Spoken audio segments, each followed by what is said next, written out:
Want to win prizes while watching football? Here's how. Football just got a whole lot more exciting with Match Bingo, the game where watching football actually wins you rewards. Here's how it works. Before kick-off, you'll get a Match Bingo card. Instead of numbers, it's filled with all the moments we love and hate. Whether it's yellow cards, corners, offsides, VAR, penalties, even a bit of stoppage time drama. As the game goes on, you'll tick them off one by one. Hit a line, shout bingo, and you're in the running for prizes. More boxes you complete, the bigger chances you got to win. We're talking football merch, matchday gear, vouchers, and loads more. Every game you play gives you another shot at winning. And the best part, it's free to sign up. So that Monday night mid-table clash suddenly has you on the edge of your seat because you just need one more corner to win. Even a goalless draw becomes nail-biting when there's a prize on the line. And the best part of it is free to sign up. Play along, compete with your mates, and win real prizes with Match Bingo. Scan the QR code on the screen and click the link in the description to get started today. Make Match Bingo a winner. What's going on, people? It's your boy Tots back again live for another watch along. Brentford versus Manchester United. Before I get into it, big up Match Bingo, the sponsors of this watch along. If you want to get involved, if you want to get clued into Match Bingo, make sure you scan the QR code or click the link in the description and make sure you capitalize on tops. Type in tops and you get a 200% deposit bonus. That means £5, you get 15, etc, etc. So yeah, make sure you lock in for that one. Yes, it's another match along. It's another watch along.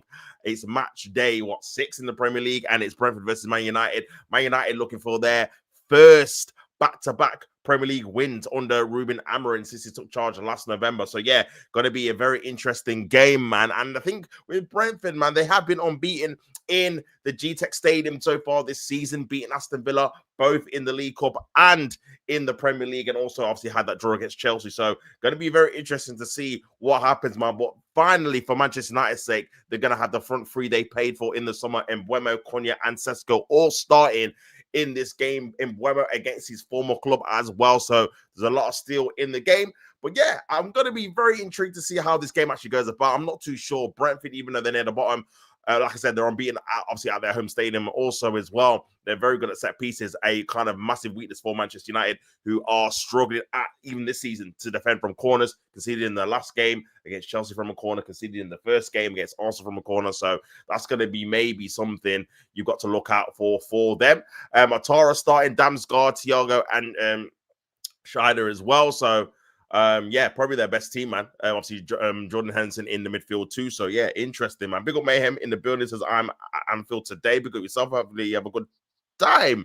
Ikatika ain't available, so I use my wild card. Bro, I completely forgot about fantasy, man. This is why I don't really play it, man. Because bro, after about 2-3 weeks, I just completely forget about it. But yeah, man, just the Man United team: Luke Shaw, Maguire, De Ligt, Agate, Bruno Fernandes, Dogu, and Mbeumo, Konya, and Sesko, man. So yeah, a few people in there as well. So we'll have to wait and see, man, to see if potentially the new forwards can actually make an impact. Because this is the first time we're going to be seeing them in obviously in full effect. So we'll have to wait and see, man. We'll have to wait and see. But yeah, man, it's not Anfield. It is at the police. That's crazy. I'm 2 hours away from the police.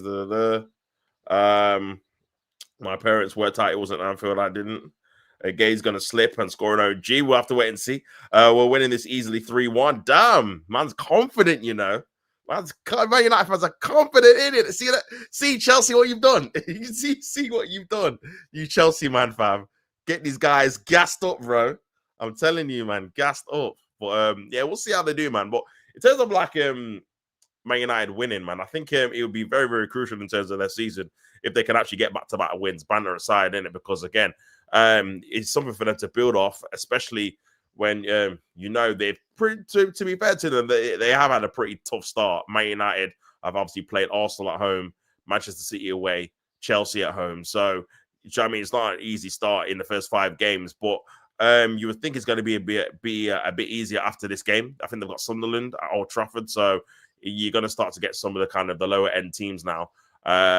So yeah, they should really be looking to go on a run. I know they've got Liverpool after the international break, but bar that game, I think the rest of the games are not bad. They're not bad at all.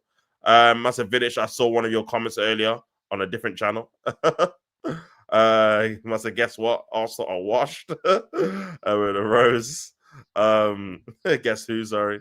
But yeah, man, it's got the ref cam there. I'm gonna go for. I think Man United are gonna win. I'm gonna go for 2-1 Man United. I think with that front three and Buemo back, I think they're gonna win. I don't know. I mean, they've never won back-to-back games before, but again, first time for everyone, I guess. And their away record's really poor, but yeah, I reckon they're gonna do it. I don't know, but we'll see. We'll see. I definitely think they're gonna be wary or need to be wary of Brentford's set piece threat. But here we go, 12:30 on a Saturday, and yeah, we'll see how way they got on, man. But this could be a chance here already for Brentford on the left-hand side. He wants a free kick, tells him to get up. Yeah, it wasn't a free kick there. Fair challenge, in my opinion. Here's Diego Dallo. Dallo's down on the right. We got Bruno there as well.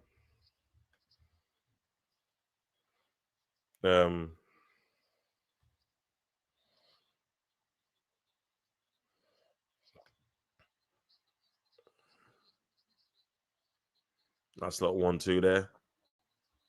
Pardon me.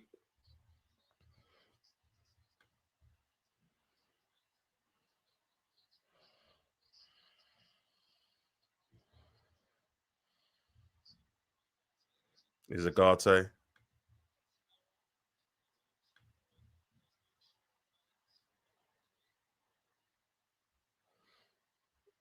Here's the lit. I said Kelleher last minute header for the win. Imagine, man. That'd be funny. But yeah, gonna be interesting to see how Brentford play and how Man United play. Are they gonna try and do that kind of counter-attack football where they kind of sit back, kind of squeeze up pressure? I'm not too sure, to be fair. But yeah, a minute gone. It's Brentford holding up possession in a minute. But yeah, we'll see how they get on with that.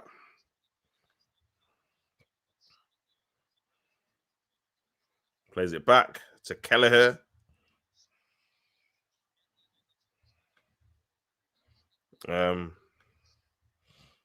Nice play there. Trying to play in Atara, who again cost a lot of money from Bournemouth, man. 42 42 million pounds. I think it was in the end. So we'll see if he can make an impact in this game. He did score the winning goal against Aston Villa, I think. So he has scored for them already. But this is going to be the first long throw, and this is what I was saying before the game, man. Like Brentford are very good at these kind of set piece long throws. They've incorporated it more now. Keith Andrews, obviously the manager. Now Thomas Frank's obviously at Spurs, so we'll have to wait and see. Oh yeah, breaking news I've seen obviously this morning as well. Nuno Espirito Santo, new manager of West Ham, after Graham Potter got sacked. Ball into the area there. Oh, that's actually a good claim there by Ndia, and that'll give him a little bit of confidence because again, Ndia has been a bit suspect to crosses and corners as of late. So yeah, you'll hope that can continue. But yeah, that's the first throw, man. Already of the game, 3rd minute in.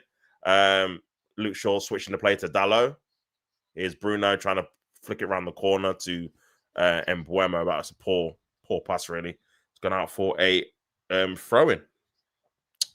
But yeah, man, in terms of the news about Graham Potter, listen, man, I think the only thing about it I would say is the time is a bit mad because he literally did it. I literally was watching his press conference. I think it was yesterday, talking about obviously this weekend's game.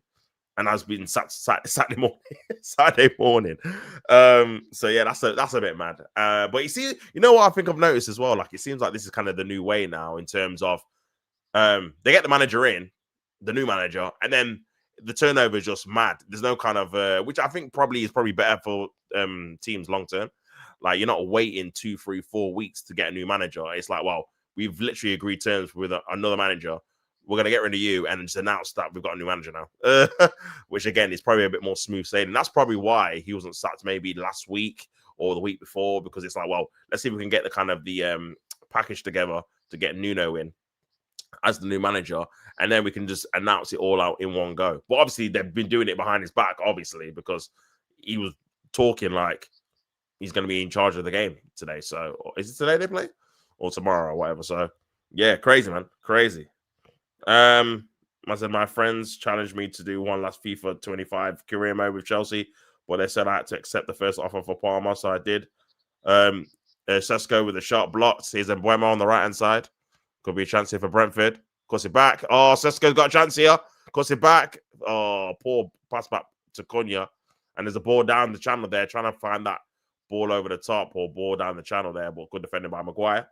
But I said I had to accept the first offer for Palmer, so I did. I saw most of the team they signed, and I drew 4-4 versus City game week 1. Okay, fair. What's your objective? What, to get Champions League, to win the league? You have to let me know.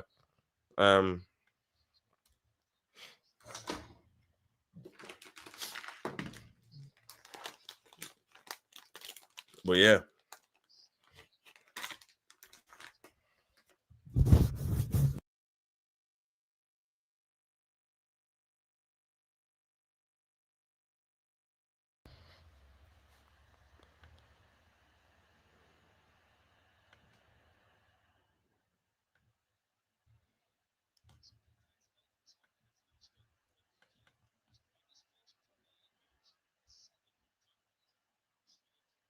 Ball over the top.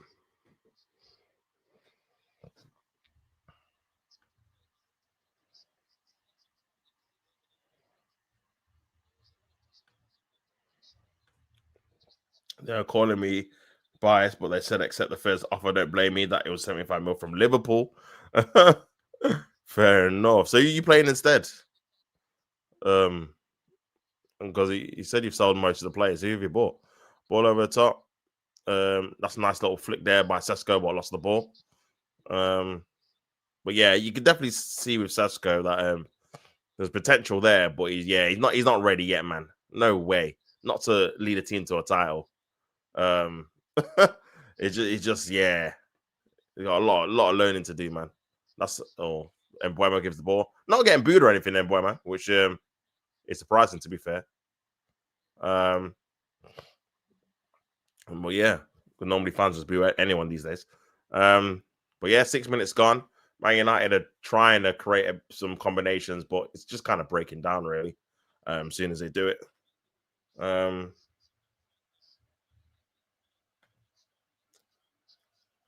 This could be a chance here for Brentford. Ball into the area, headed away by Maguire.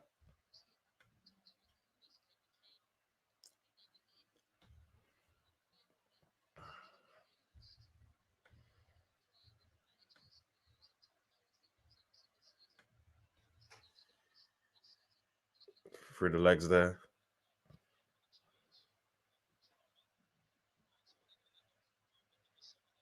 This could be a chance here. Garte did well there. Here's Dallo into Cunha. They want a free kick. But he's not going to get it. Ball over the top for Brentford. No way. Thiago's. Oh my God, what a finish! Oh my God, Thiago with the finish. Is that offside? The flag's not gone up. Oh my God, no way. What a goal. I don't know if that's going to be counted. I'm not too sure, to be fair. But if that counts, what a finish that is. That is ridiculous. The keeper didn't even dive. What the hell? What a finish, bro. I'm not too sure this is going to count, though, because everyone just kind of stopped still. The camera didn't even catch the run in live view. And let's have a look at this again. Is he onside? I don't know. Oh, that's tight. I don't know, man. I think it looks offside then. Obviously, you got VAR for it. What a finish, man. Pick that one out. That is ridiculous, by the way. Let's have a look at this again. Oh, my God. Off the post as well. Keeper can't even set himself. He's absolutely destroyed that. Oh, my God. What a finish. Crazy. I think they want a foul. I think. Oh, it looks offside to me, man. Leaned a bit too much there. I mean, you got Maguire's back leg.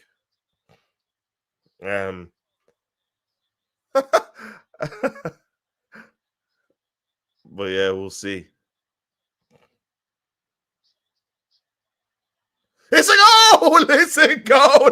Man United are losing the game. 1-0 Brentford with a fantastic finish. It's Thiago with the goal, man, the number 9, and it counts. He's outside. And what a goal, man. What a finish that is, man. Take a bow, son. That is a great finish there. And oh my days, Man United are losing the game already. It's crazy. Man said with a laughing emoji. Ease that goal before Sesko and Cunha, by the way. Yeah, nasty work, man. Nasty work. We're winning this easily. Vidic, you clap. Yeah, crazy. Crazy. VAR couldn't save Varchester this time. Legit. I thought he looked offside, to be fair, but not giving it. But yeah, man, that's crazy, man. 1-0 down. 10 minutes to go. 10 minutes gone, sorry. And yeah, man, what finish.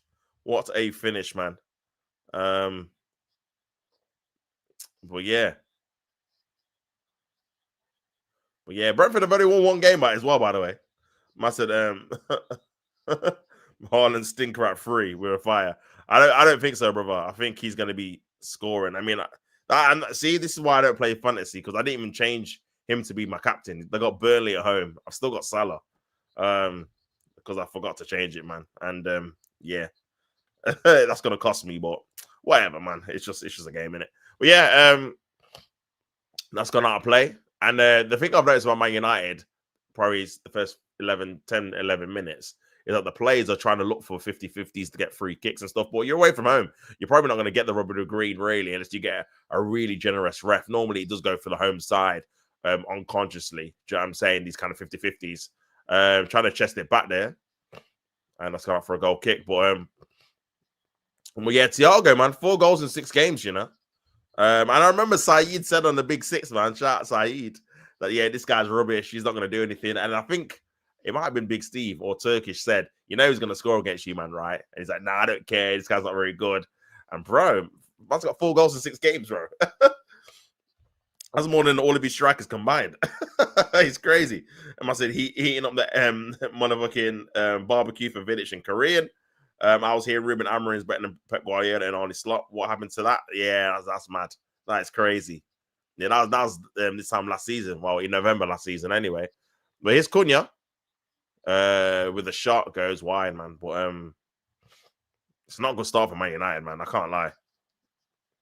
It's not a good start for Man United. And this is what I was obviously saying with them, man. Even though, I mean, I tipped them to win the game. I mean, they can still win the game. I did say 2-1, and it's still pretty early. But I think the problem with Man United they've got is the midfield for me, man. They don't have like a sustained amount of pressure when they're building up, when they're facing teams. It's just moments. Like, that's just a moment. Now, they won't maybe touch the ball for another 2 or 3, 4 minutes, and then they might have another moment. It's not a sustained pressure through their build-up play or their combination play, or like, and obviously that's dictated by their midfield too that they normally have. Obviously, Sagate and Bruno Fernandes there. It just don't feel like they've got enough chemistry or enough bodies. Maybe you need 3 in there to kind of dictate the tempo of a game on a consistent basis. Here's Sesko dropping deep. That's a nice little hold-up play there. Bruno, that's actually nice there. He's Agate in midfield, trying to feed in Cunha, who she has, and Buemo there as well. Kind of getting in each other's way there, to be honest with you. But Man United got the ball back again. This might be the sustained amount of pressure I'm talking about that maybe they need to incorporate more in their game. Big up near side, man. What you telling me, my bro? I hope you are well. So big up tops. United are cheeks, bro, man. I didn't realize. Remember, Brentford have only won 1 game, you know. I mean, again, it's still early in the game, to be fair. But Brentford have only won 1 game. That was at home to Aston Villa.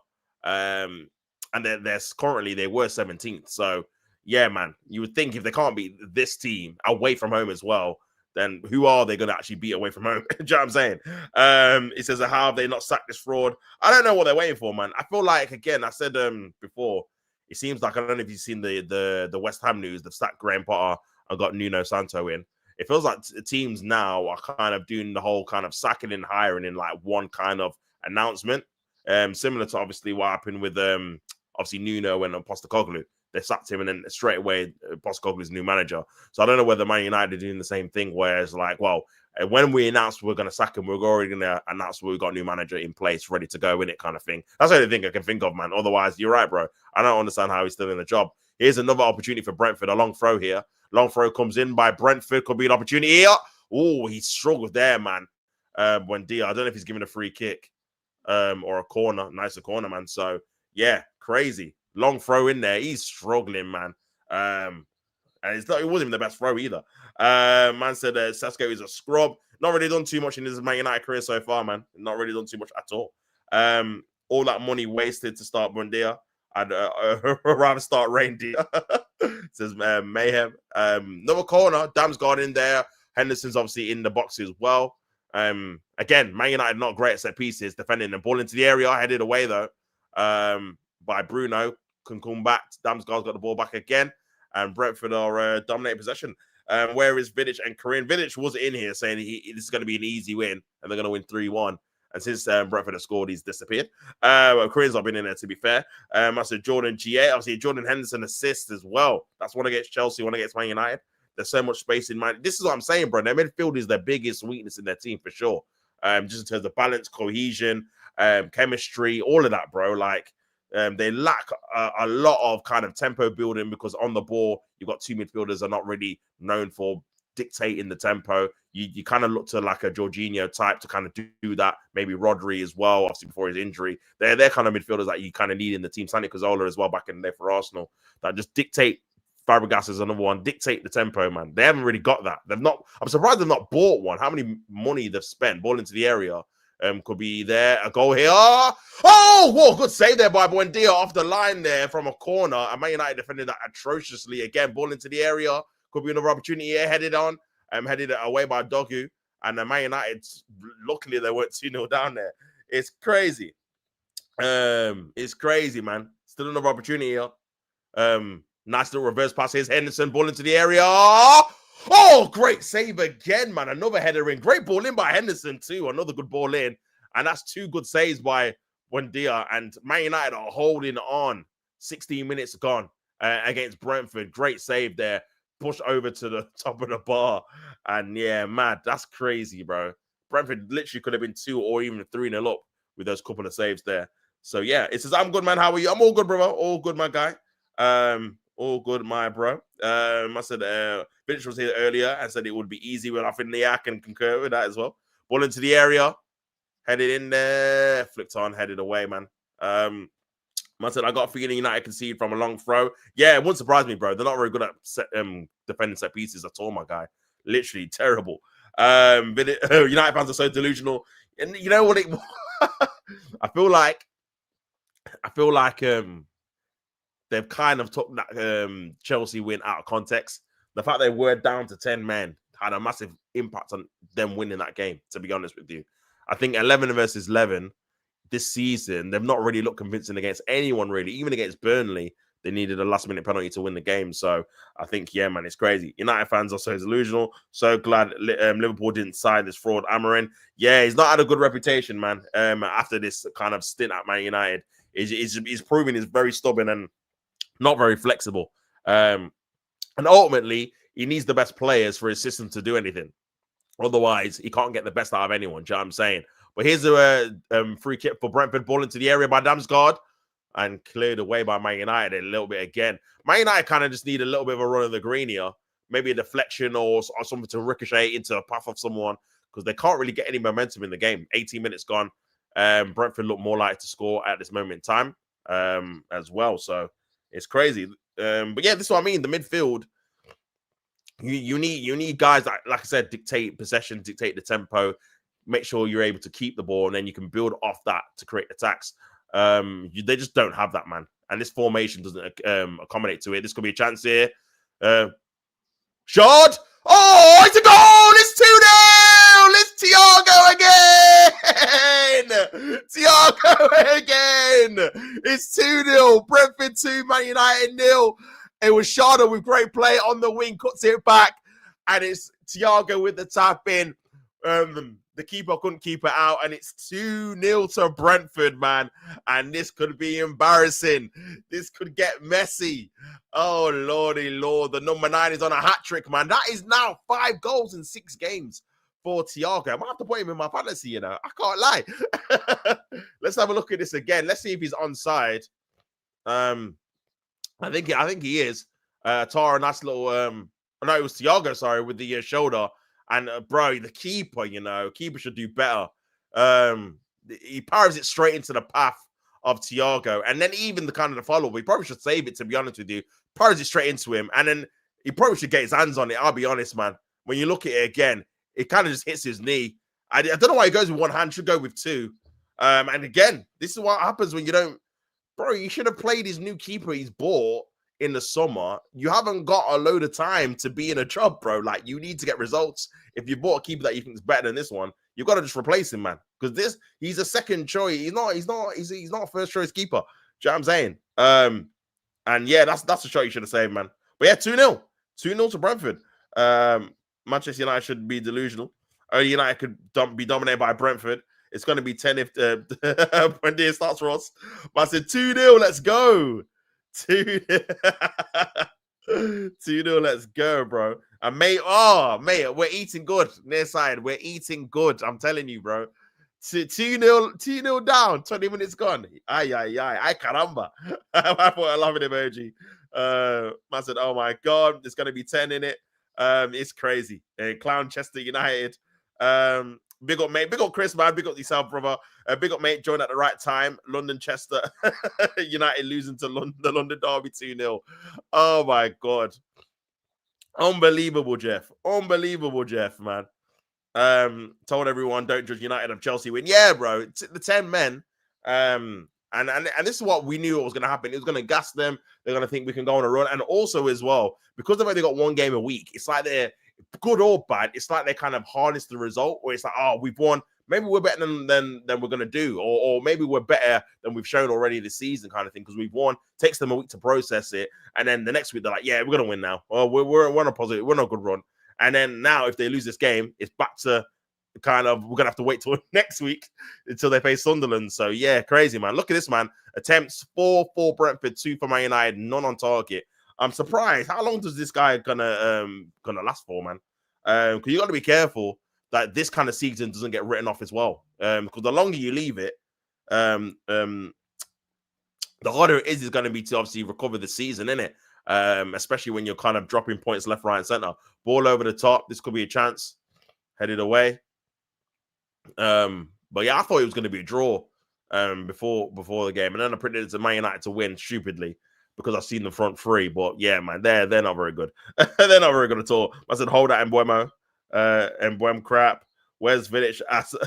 Where's Vidic at? The fraud. With a laughing emoji. He did say they were going to win 3-1 comfortably as well. I said it's okay. Party is now available for United fans. Listen, bro, Chris, you joke about that, but bro, obviously they were kind of I think it was who was it, man? Was it Ineos? Ratcliffe that was interested in Southgate and obviously Graham Potter at the time as well. This is before we went to West Ham. So, bro, don't be surprised, bro. Don't be surprised if they end up getting him. That would be hilarious, bro. Because I think with Graham Potter, man, I think he just needs to be at a team now. I feel like that's got good facilities in terms of recruitment and isn't a big club, so there's not a lot of expectations. I think when there's expectations on him, I don't think he does well with it, man. You've seen that at Chelsea. I think the expectations of winning every game, being in a certain position, winning trophies, I think he's used to being at that kind of Ostersund's, Brighton. And what I mean by that is that the underdog, someone that not expected you to do as well as you are, and you kind of shock people when you do very, very well. When you're at Man United, Chelsea, you need to get results in it. They're big clubs, so yeah, I don't think he suits it at all, man. But yeah, honestly, man, you can put him in the hat for sure. It's gonna be crazy because it's like even though obviously Man United do get a new manager, like what type of manager are they gonna get? Are they gonna get someone short term? Is it gonna be long term? Like it's just like a merry-go-round, man. Obviously, I'm loving it because I'm an Arsenal fan, but when you actually deep it, it's like a merry-go-round of okay, what process or projects are we gonna do now? You've got a decent front line.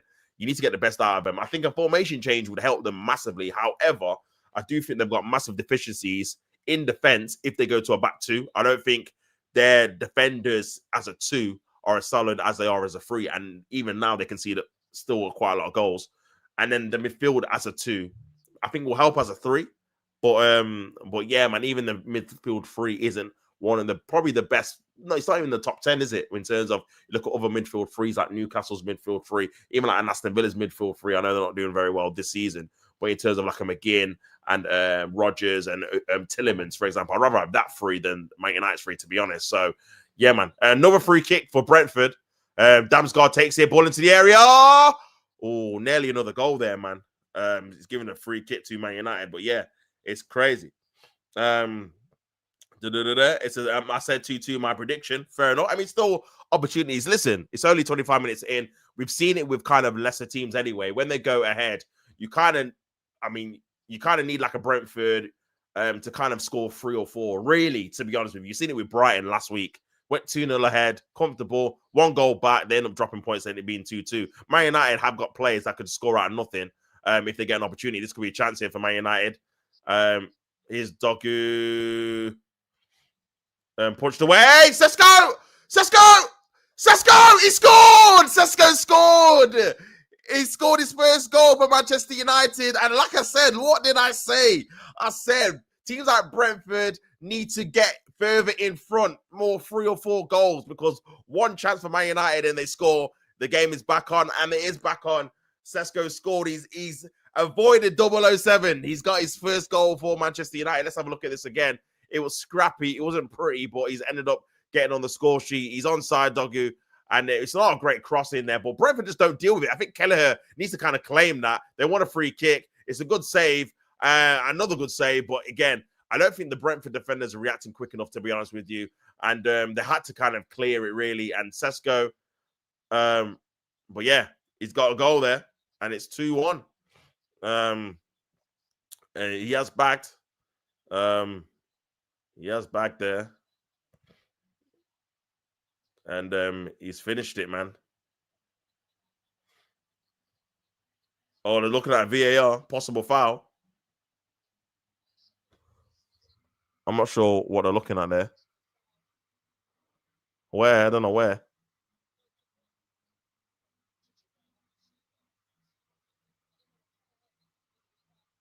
Oh, Burma. Nah. I don't. That's not foul. Keller should have been stronger there, man. Just give the goal. But yeah, it's a goal. I said the domino effect tops him for sure. He was linked to United previously, and Neville said United need Harry Potter, not Graham Potter. Southgate, the perfect PR shout for sure. I agree as well. All these people saying feeling sorry for United, but now, F them, they laughed at us and also our worst times. Yes, 100%, bro, 100%. Let it continue, man. And the thing is, Chris, it's a win-win. If United win the game, Amarin stays. If they don't, they lose. So yeah, you know what I'm saying. So yeah, man, it's a win-win, bro. It's a win-win. I'm gonna go negative points next week just to get that's funny. Big up Alberto. It says hello, my brother. I love your intro from the shorts video. So iconic. Big up yourself, man. Big up yourself. Make sure you guys smash the likes on them videos as well, my bro. But big up yourself, my bro. I said 2-1. Sesko offender. Tesco 107. It won't be 007. Nah, he's avoided it, man. He's avoided it still. He's beat the allegations, man. Hello, my brother. I love the intro of your videos. Big up yourself, Alberto, man. Appreciate that, man. It's a foul. Ref don't count it. Sent Embuemo for nearly killed him, ref. Come on, good goal.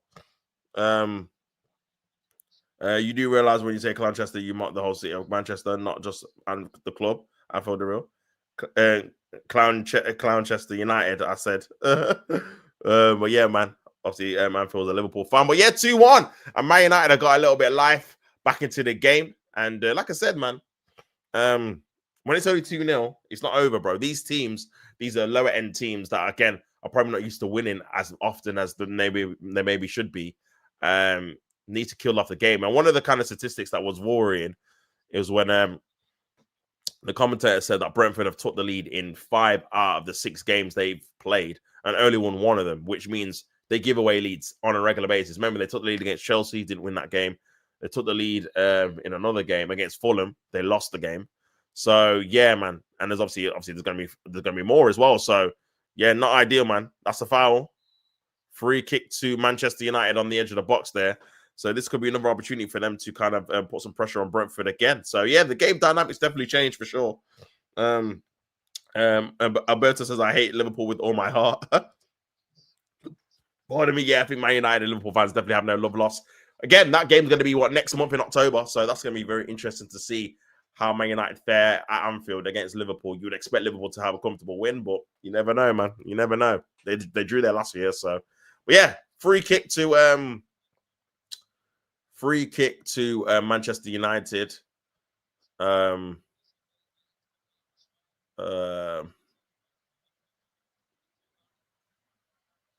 But yeah, Brian Mbeumo. Ball into the air by Mbeumo. Cunha with the shot. Got out for a corner. This is another chance for Manchester United there. Yeah, half an hour gone, people.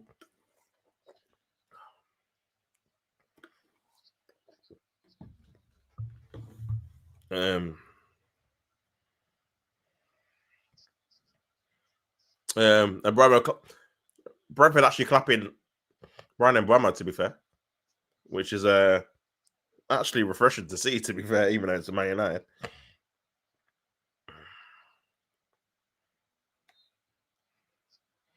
According to Manchester United, and Mbeumo are going to take it, and Maguire's in there, Luke Shaw's in there, De Ligt's in there, Mbeumo with a corner, could be a counter-attack chance here. Oh, very good there, unlucky. Agate got there pretty well there.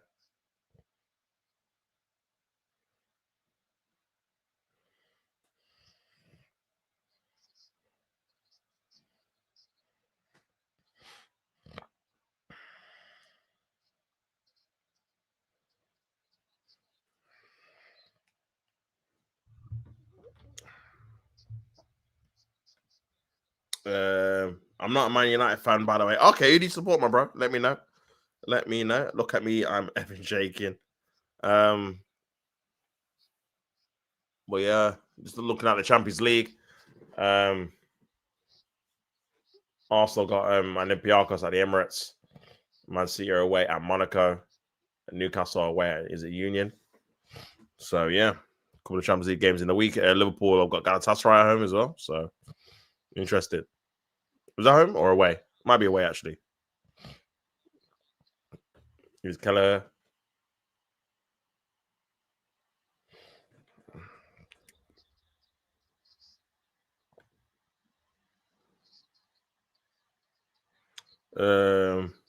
Tops, you make the PFPs easy.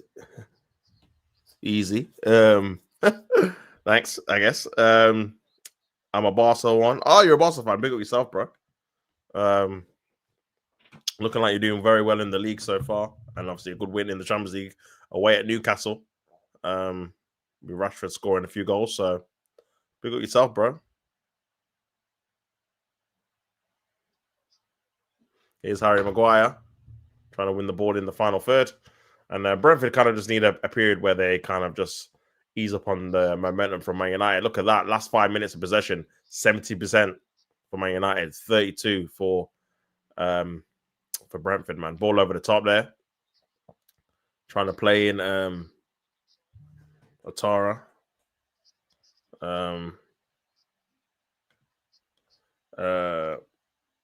Tops the fraud, Capolona. May Jesus help us against PSG. Yeah, you got a few injuries, man. Garcia's out for a bit. I don't know if Yamal's back. Is Rafinha injured as well? It's crazy. Rafinha laughed at Yamal. Barca is toxic. But yeah, man, you got a few injuries still. Gonna be a good game. When is that game? Is that the Wednesday? Wednesday or Tuesday? I don't even know, man. But yeah, should be a good game now. But yeah, 34 minutes gone. Brentford 2, Man United 1. They kind of need another goal here to try and get back level. Brentford trying to win the ball back, but I reckon there's more goals for both teams. If I'm being honest, I don't think even now you've kind of seen Brentford utilize their kind of set pieces as much as I would have thought. I think Man United on the whole have dealt with it reasonably well. The ironic thing is that obviously both Brentford goals have been from open play, with the Maguire out of position getting stretched. And the goalkeeper, for me, fluffing the second goal, man. He definitely should have parried out stronger and probably should have saved the follow-up. But yeah, here is a long throw. Another one again for Brentford. Here we go. In the area, headed away. Maguire there with a good header. This could be a chance here. And it's gone out. And Man United's got the throw. Do it over Yamal. Stop hating Barca. I don't like what they do offline, but still. English, please, says Tops the Fraud.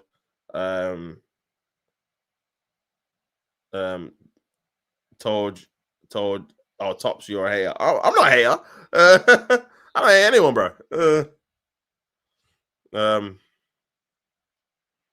not a hater, bro. I'm chill. That's the referee cam. Always reminds me of FIFA. But yeah, man.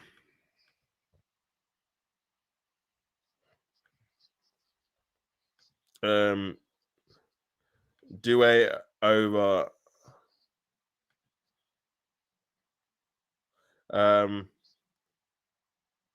Oh, sorry. It's because Tots is a fraud. Is okay. No worries, bro. I was about to say I was getting confused. Due over Yamal is hating. Says Tops the fraud. He's Cunha on the edge of the box. Cunha, good block there. Out for another Man United corner. Maybe we should have passed to Bruno there. Don't hate Tops, hate Arsenal.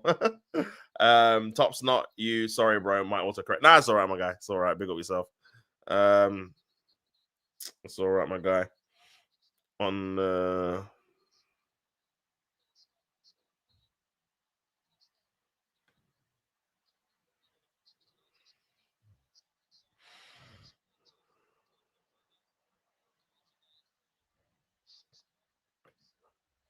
But yeah, another corner for Manchester United.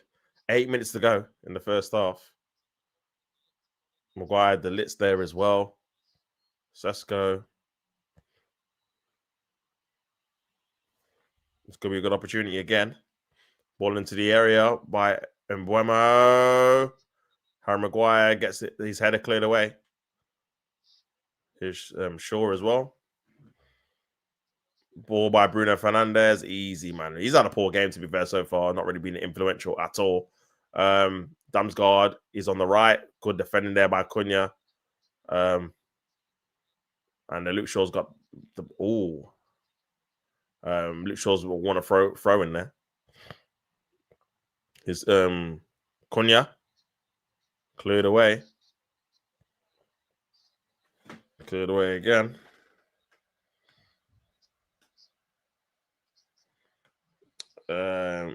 You said Crapsalona that you hate. That's hate Tops. It's called football banter. Take it with a pinch of salt. It's not hating. Yeah, true. Don't lie. There is a thing called leave the stream. Your name is fraud. Yeah, it's just taking the mick out of me, man. Yeah, it's only banter, bro.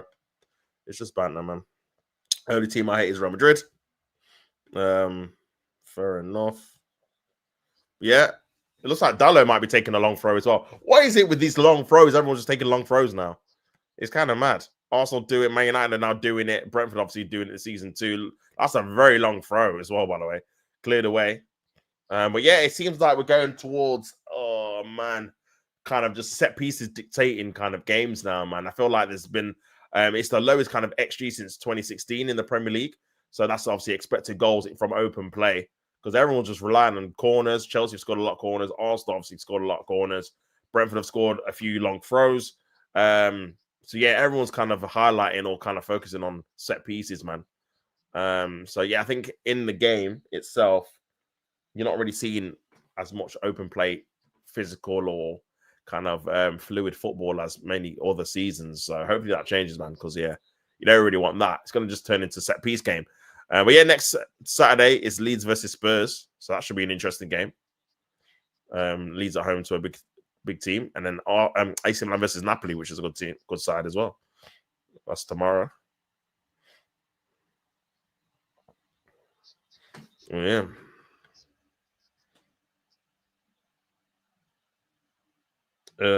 Me and Tops are chill blood. Yeah, for sure. I don't hate Tops, it's Banner. I hate the only team I hate is Liverpool. Is this team named better for you? You might have watched. And what team do you support? Tops the fraud.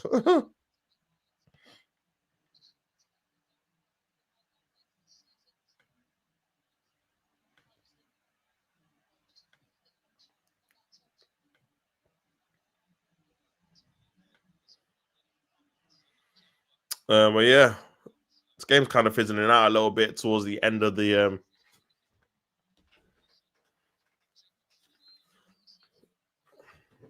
obviously 5 minutes left until half time. I think Brentford kind of need half time a little bit.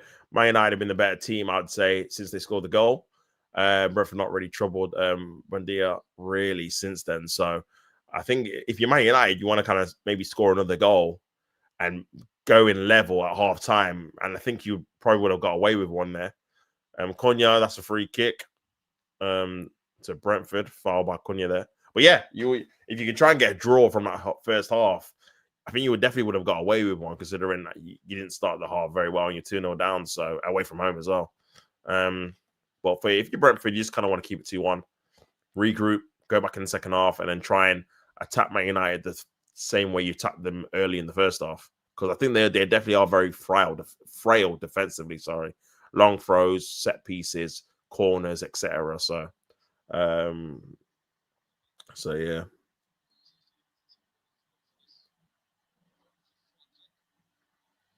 Kelleher with a long kick, headed away. This could be a chance here. Hickey loses the ball. It's Shaw. Cleared away.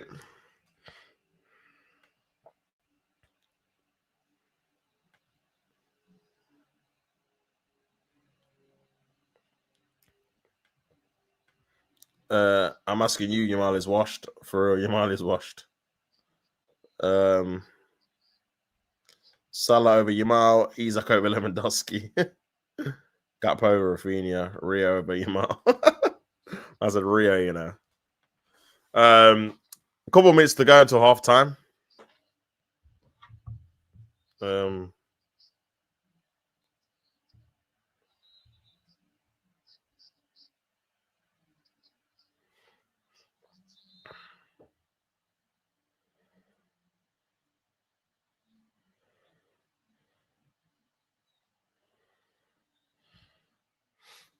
Cleared away there by Man United.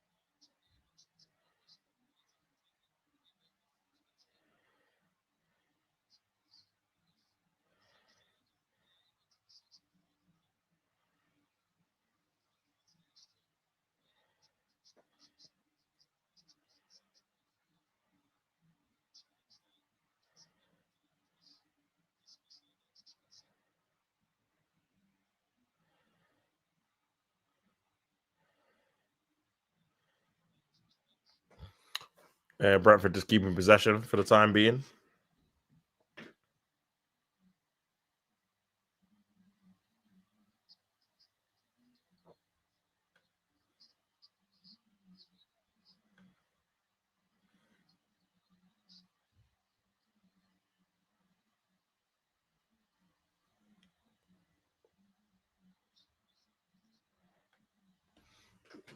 Ouattara, ball into the area. Headed away there by Delit. And Brentford just trying to gain a bit of momentum, man. Headed away again by Shaw. Bruno Fernandes. Ryan Buemo's on the right-hand side. Hickey gets him across impressively, though. And set it in. Hey, guys, they're all my accounts. Barca boy. Nice banter. Barca is not personal. Tops. Help. Bullying you. Nah, just all banter, bro. Just keep it respectful in the chat, of course, guys. But yeah, it's all football banter at the end of the day. But yeah, long throws for Dalot. 45 minutes gone, 4 minutes left to go. And yeah, we'll see what they can do from here, man. Long throw by Dalot. This could be a chance here. Headed away by Brentford. Ball into the area. Header back. Sharda.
Well, yeah, Brentford just keeping the ball at the minute.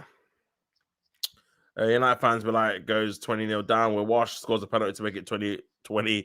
Remontada, we're the best. Yeah, for sure, man. I mean, again, Man United again had obviously a bit of a revolve or a revolve. That's probably the wrong word. A bit of a comeback after they scored the goal from Sesko, but not really capitalized on top of that.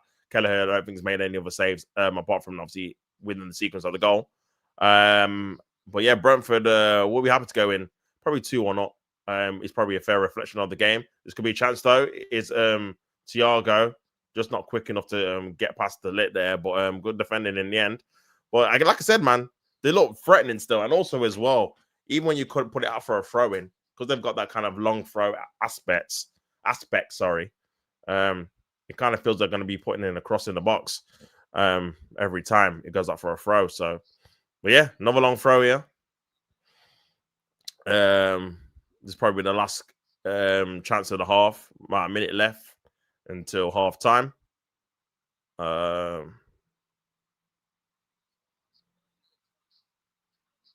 Nice long throw there. Ball in the area. And it's Cunha. That looked like a foul, to be fair. There was a foul. That did look like a foul. The Barca fan deleted all his comments. Oh, fair enough.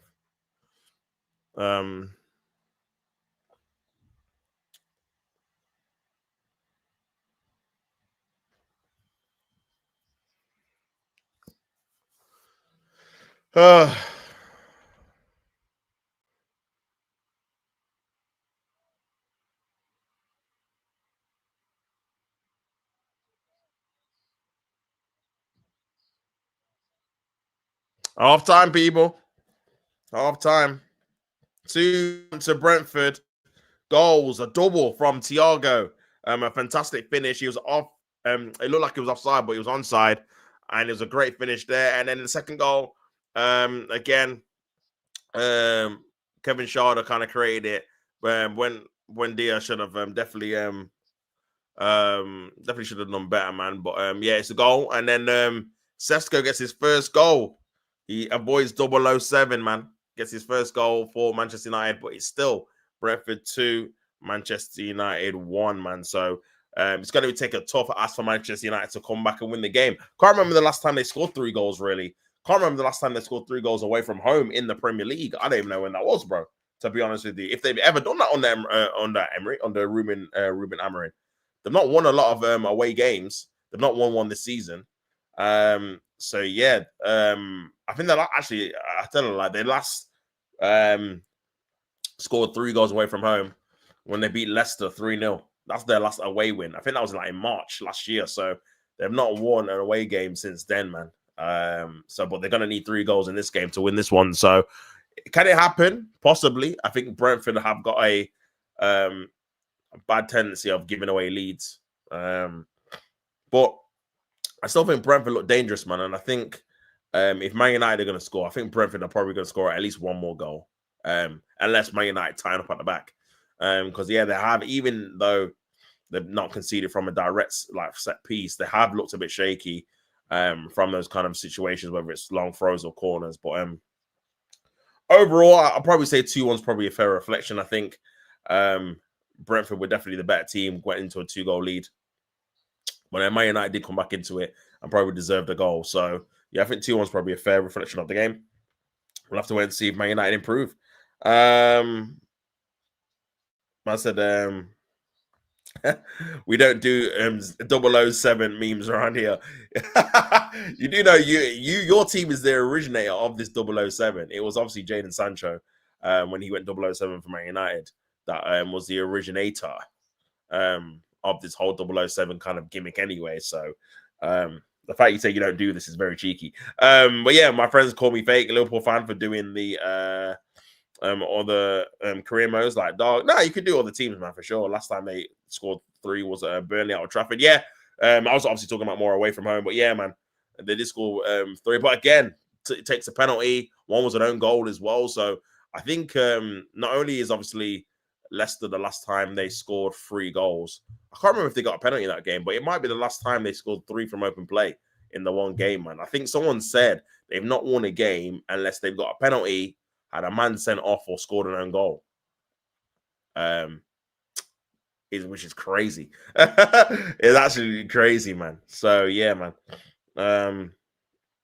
4-3-3 holding. I'm gonna start my FC 26 soon, but I want to finish the current season. Fair enough, bro.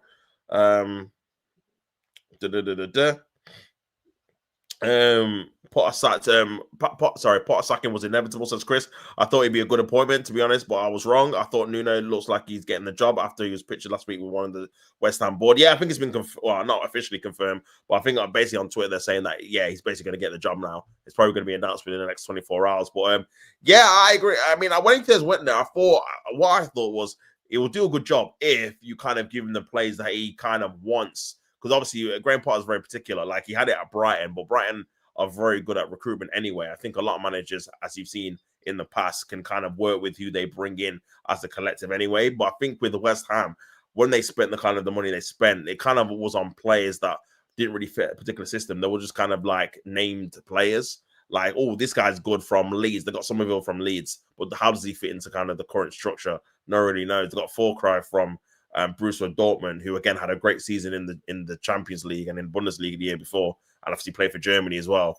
But how does he fit in this system? Is he going to fit to what Graham Potter wants him to do? Probably not. So yeah, I feel like they just plucked a load of names out of thin air who, in isolation, they look decent, but when you put them as a collective, they just didn't match well at all with Graham Potter's kind of style of football. So yeah, man. But I think Nuno, and the thing is as well with West Ham, I think in particular, I think they kind of suit a manager that is defensive first and then builds upon that. Like, you're seeing how well they did on David Moyes when he's kind of a similar philosophy. They did well for a couple of seasons under Sam Allardyce. He had a similar philosophy as well. Alan Pardew was similar-ish too. So, like, I think with Nuno, he's another one that kind of builds from the back and then make sure he's solid and then goes on from the attack. So I think potentially it will be a better appointment for sure. I think they'll probably stay up now, I think, with Nuno in there. But we'll see. But yeah, I think it'd be a good appointment, to be honest. Bro, misready Chelsea lineup. Oh yeah, they're going to be playing soon against Brighton. That's going to be a good game. Big up Korean, Luke Shaw and Maguire are atrocious, bro. Talk to me about the team, man. I mean, what finished by the way by Thiago, but I don't know what you guys do. And the keeper, man. Oh my lord, you got to get the new keeper in. I don't know what Amorim's waiting for anyway. Just you bought him. Just dash him in. Like I feel like he's trying to bed him in, but Amorim's not got time like that. He's not like he's got another season guaranteed, unless he has. I don't know. To be messing about with the keeper, bro. You bought him as an improvement of the current keepers you had, Onana and Buendia. Get this guy in.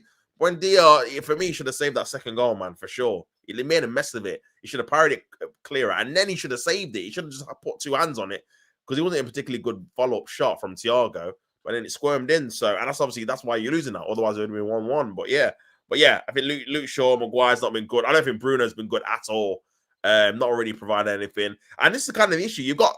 For me, you've still got three. I mean, Sesko, obviously, again, too early to kind of judge if he's going to be amazing or not for Man United. But I do rate Cunha and I do rate Mbeumo.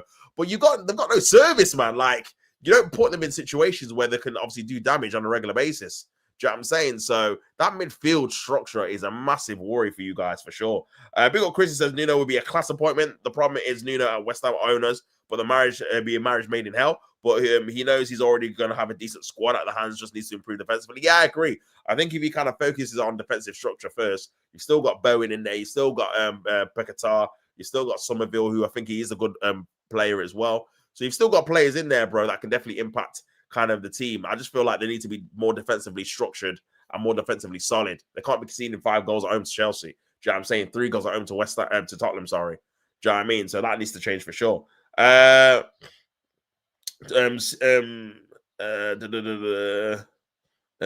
on the meat is prime Messi. Maguire needs to stop playing centre back and just to be ST. Bill Korean says, I feel like Luke Shaw is Arsenal's equivalent of Tomiyasu. He's okay, but he's always injured. His contract should be terminated years ago. Yeah, not a bad shout, to be fair.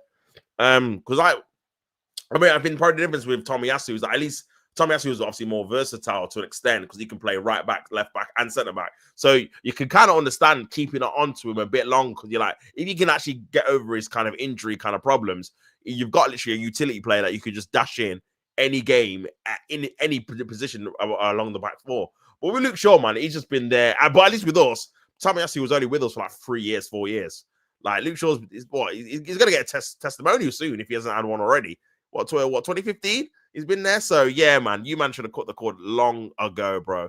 But yeah, even to be fair, with the Man United goal, Kelleher needs to be stronger as well, man. That little Mbeumo, obviously that wasn't a foul, but he needs to be punching that clearer.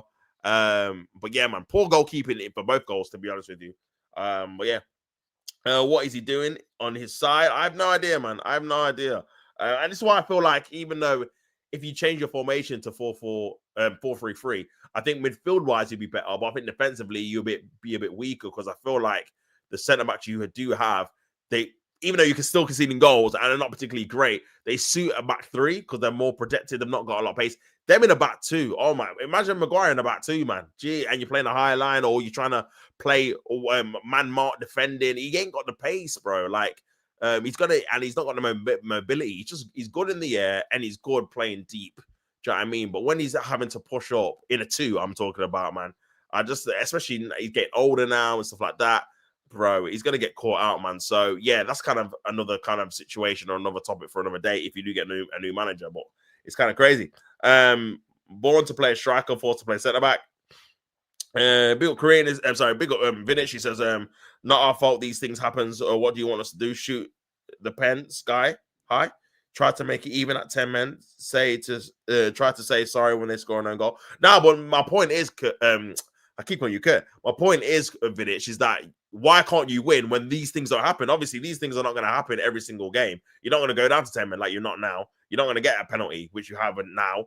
And you end up losing. This is the point, which kind of makes it worse when you win these games and you have those kind of stipulations that are attached to it. It's like, well, it's not really a true reflection of you winning the game. It's having to take something like that for you to get an advantage to win it. Where why can't you just beat a team and not have an own goal?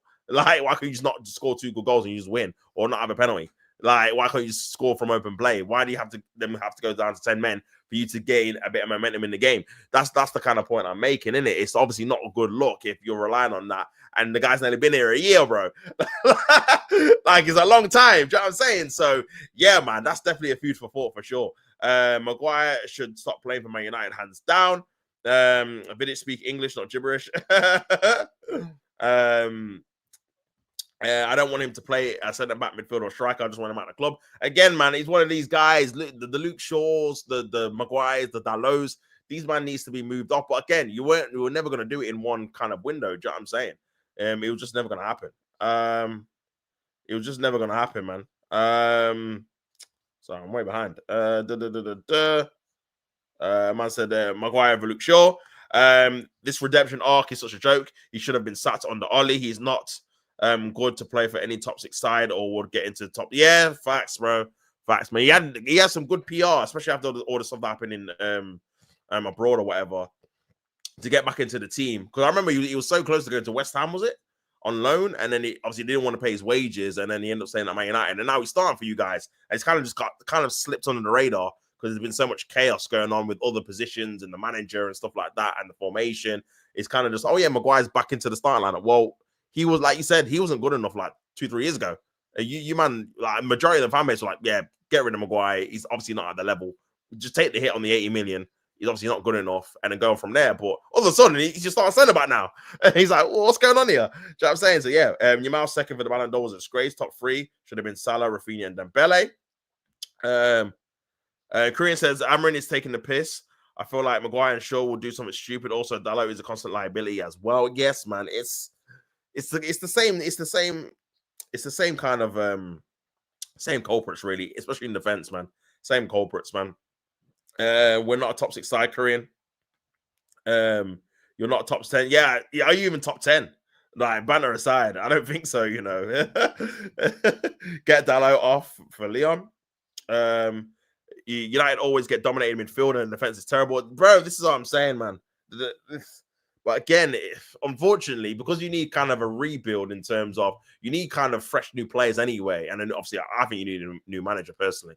But yeah, you need a fresh new players anyway. Obviously, you're not going to do that all one window. So you need kind of a manager that for the time being can get a bit more, maybe not Maguire in particular, but can get a bit more out of Bruno, can get a bit more out of Garte, can get a bit more out of Casemiro for the time being. Then you can get a new midfielder in. Then you can kind of transition them out, sell them on, or get rid of them, or get them on a free or whatever, loan them out. And then that transition is not as kind of rigid or as kind of forceful as it is now when you got a manager that doesn't really play to these guys' strengths. And they're not that good anyway. Do you know what I mean? They're kind of, they're average or below average. So, yeah, I get it, man. I'm really taking the piss with playing Bruno out of position. He should be playing higher up. Yeah, for me, he's a final action player. I've already said this about Bruno, man. He's someone that you want on the end of things, or he needs to be the guy that makes the final pass to play someone in. He's final action, bro. Like, he's a very good finisher. He can set someone up in the final action, but he's not a dictator, bro. You can't, having him play further back, he's not a dictator. He's not a Jorginho. He's not a Fabregas. He's not that type of player.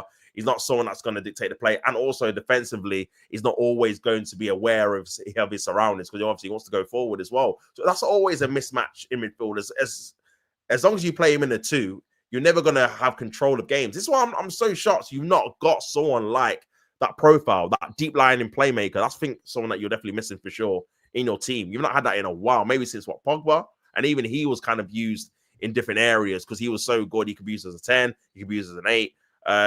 But yeah, probably since him, really, maybe. Someone that can obviously dictate from deep with the ball, man. But yeah,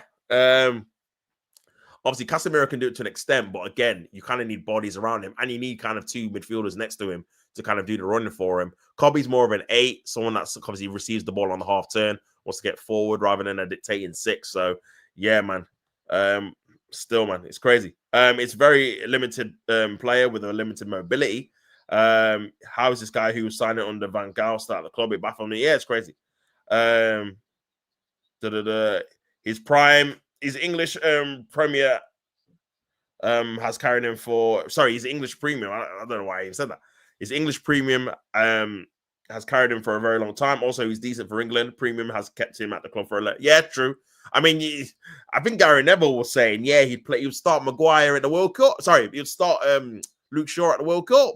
I'm like, brother, bro. Like, what are we doing, man? Like, this is what I'm saying.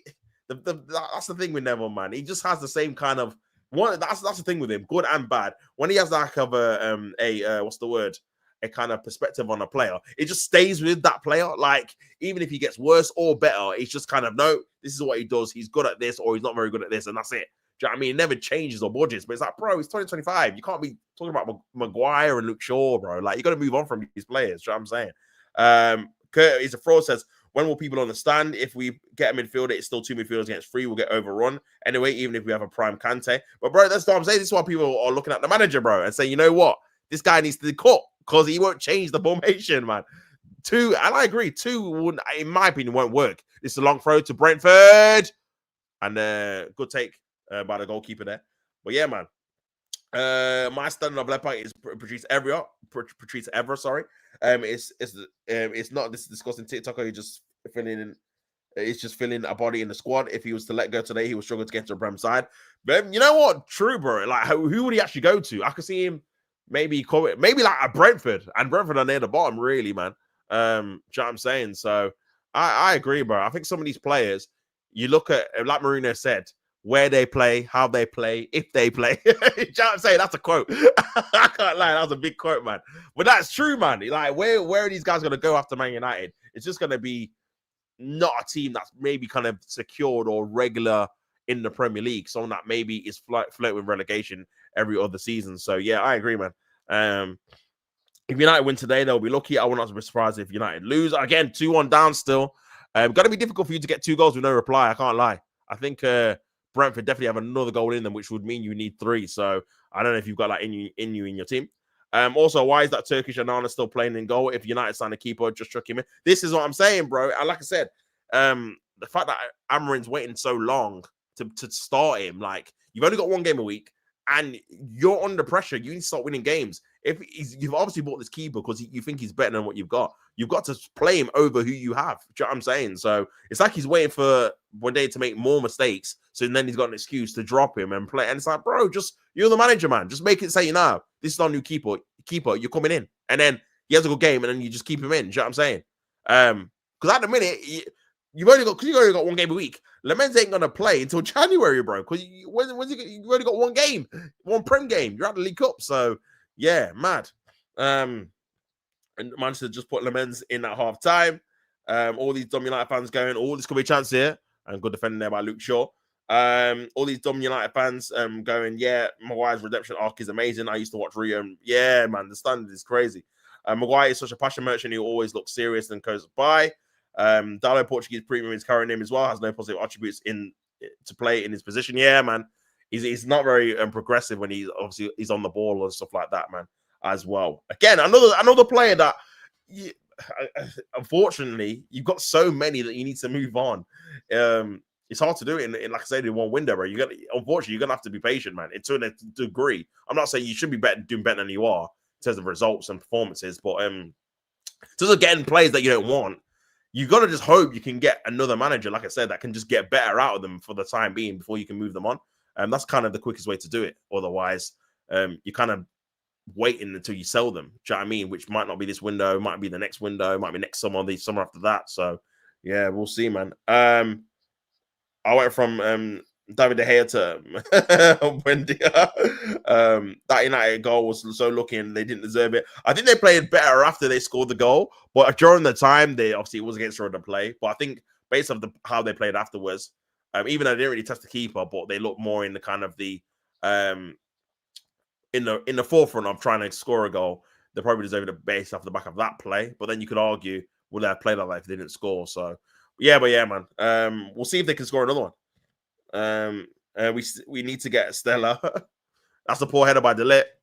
Here's Sharda through his legs. His dam's gone. Oh, he should have just pulled the trigger there, man. Tried to be a bit too cute there. But Brentford has still got the ball. Here's Hickey on the left-hand side. Man United are trying to defend here. Hickey's playing at left back there again.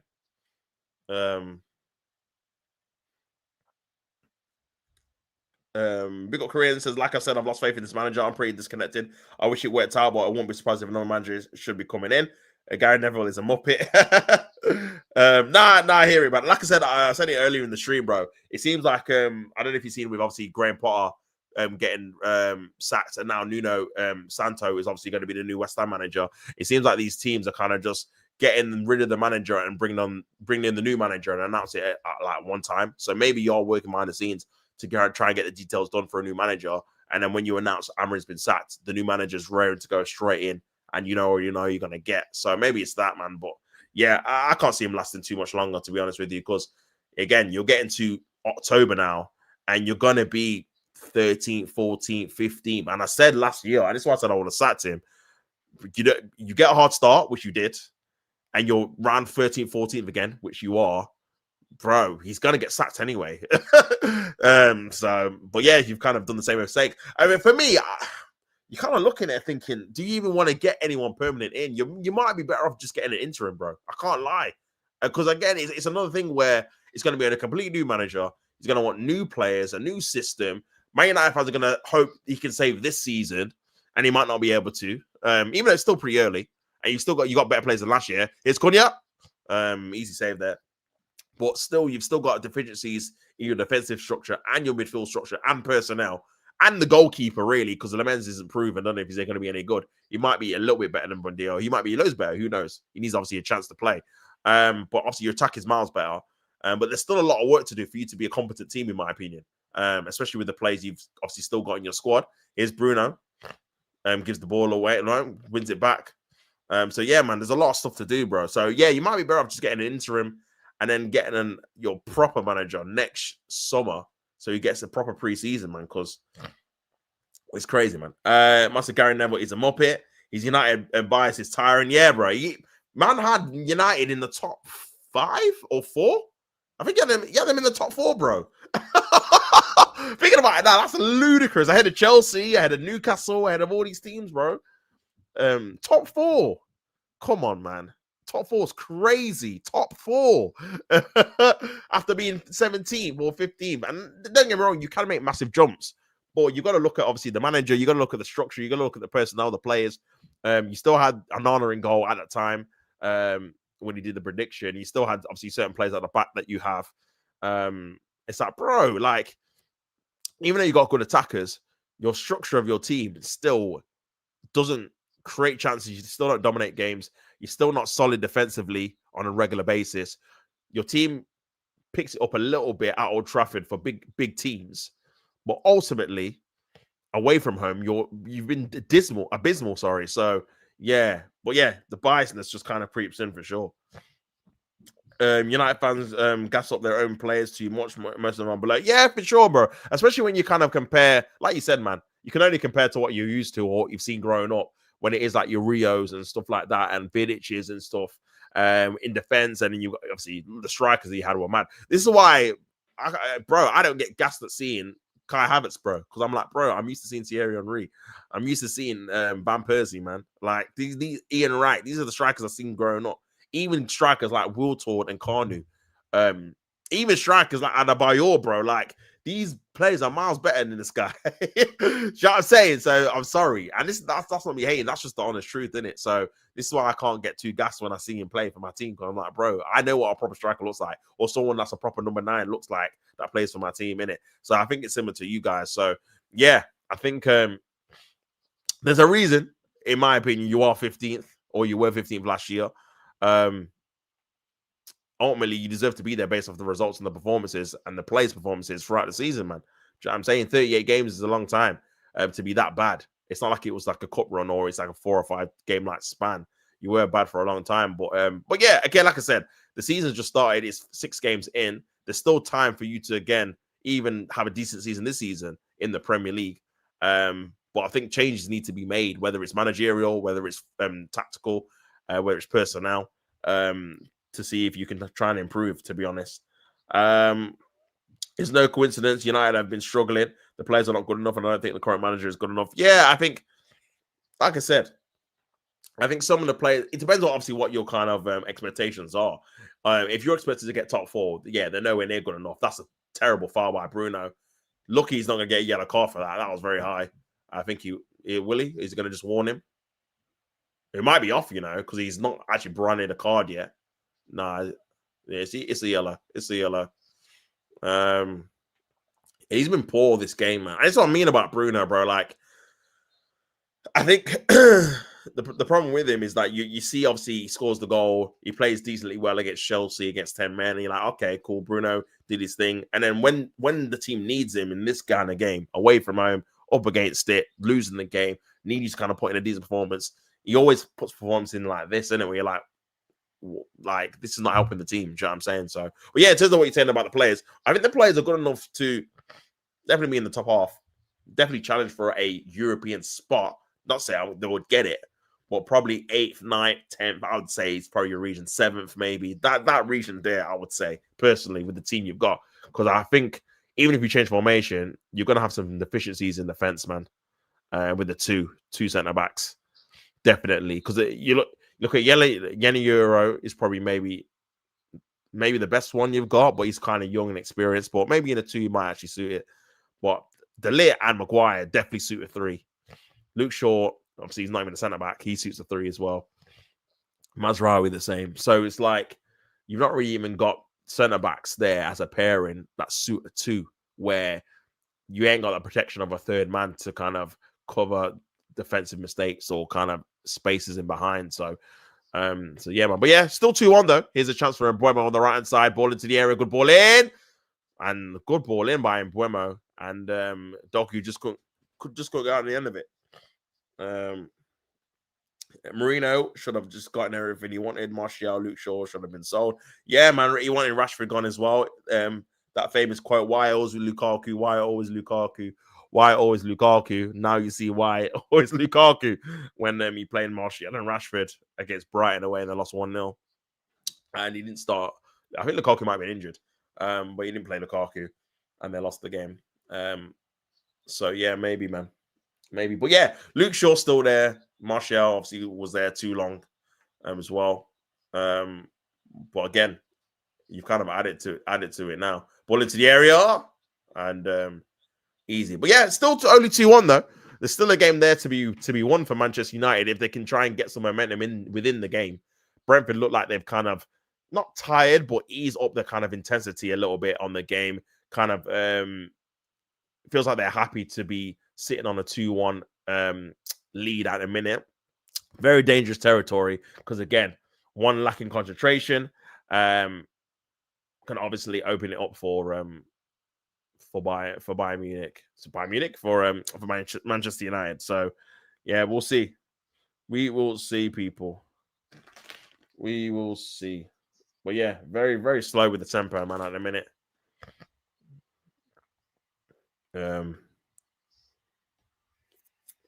They definitely need it to be a bit quicker, man.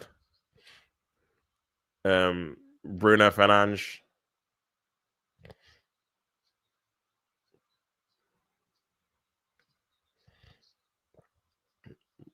But yeah. Even the commentators saying that Man United don't seem convinced going forward and as an attacking force, even after nearly it's been 10 months, 11 months. This could be a chance though. Is Bruno plus decent ball in, but Kelleher as well.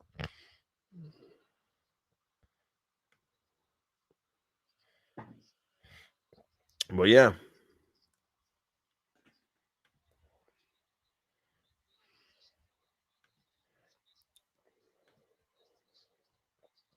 But yeah, Bruno, ineffective, man. In deep. It's got to be further forward. But again, the formation dictates it, man. But yeah, you look at obviously what Sesko scored the goal, not really done too much else. And Mbeumo has been quiet on his return back. Ball over the top for Brentford, trying to find Atara. Nice little flick on there by Bruno. Damsgaard.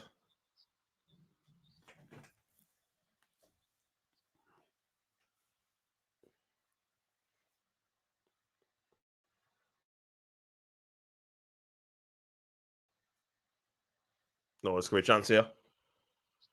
A Coyote. That's the foul by Dogu. Half an hour to go, people. Half an hour to go. He does get the ball, to be fair. But 2025, you get him from behind. It's always going to be an issue.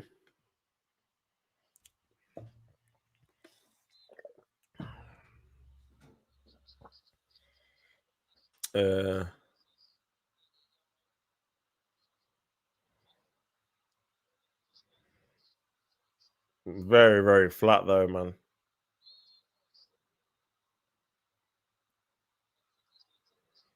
Hickey with the ball into the area.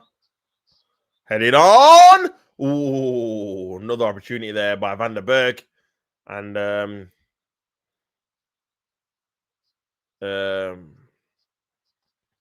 Maguire leaves it as well. Oh, that's a decent chance, you know. If he gets a better connection, that's probably 3-1. But yeah, he's Agate. Bruno wants the ball. No, Cunha wanted the ball there. Going in deep. I'm very confused about that's a foul there. That could be a yellow card as well by Damsgaard. Didn't really need to do that. It wasn't really going anywhere. But yeah, I'm very confused about the positional sense in terms of how United attack. Because again, you've got Cunha dropping more deeper than Bruno, but then Bruno is supposed to be seen as the kind of deep operator, someone that's going to dictate play from deep. But and then they're trying to give that to Agate as well. But Bruno just gave the ball away again. And Sesko trying to press.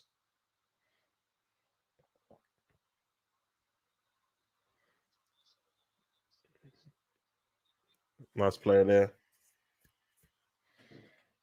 Hickey. Trying to find Sharda. Hickey again, winning the ball back. Henderson. Back to Yarmouk, so that's a decent player there. Big up Chris, man. He says, oh, this is the Liverpool team. Alisson, Bradley, Kanate, Van Dijk, Kerkez, Gravenberch, Szoboszlai, McAllister, Salah, Isak, Sharda. A nice play there by Sharda. Great play. Cuts it back. Oh, should have been 3-1 there, man. He had so much chances, so much time there. It's a very good save by Buendia. Atara should be scoring that, man. Terrific play. And Dallo there, poor defending, man. And you've got to. Oh, yeah. You could have took a touch as well. No one kind of shouted around. I don't blame him for doing that, but then that's when them kind of good players kind of scan around and see, okay, who's free or whatever. But that should have been 3-1 there, man. Very good play by Sharda. And like I said, Brentford do look like they could score another goal, man. Probably more likely than Man United. Long throw again by Brentford. And that's headed away by Sesko. It's gone out for a corner. So yeah, Man United holding on a little bit, man. I mean, if they lose this, I think they'll probably wait till the international break. But if they lose this, man, I think it's borrowed time. Even though people say, like I said, man, they have got 7 points, only 1 point less than Manchester City. So when you look at it like that, in terms of points tally, it's not that bad. But position-wise and how they're playing, I think it probably is. Ball into the area, headed away by Bruno Fernandes. Remember, Man United is still losing the game 2-1. Don't really look like scoring in this current time. Lenny Euro coming on with Kobe Mainu. I'm not too sure about Lenny Euro coming on. I think aerially, don't know, this might be a mistake. Not because he's not a good player, but I feel like potentially taking Harry Maguire off is might be a bit of a problem here, man. Cunha. Dallo cuts it back.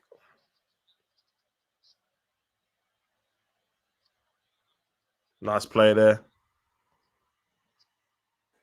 Good defending though.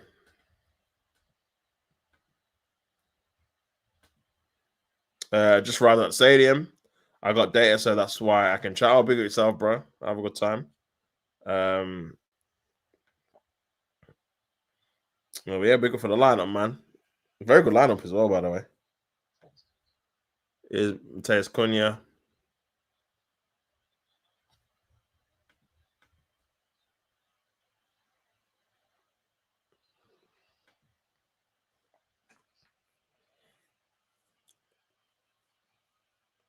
Gets the goal kick.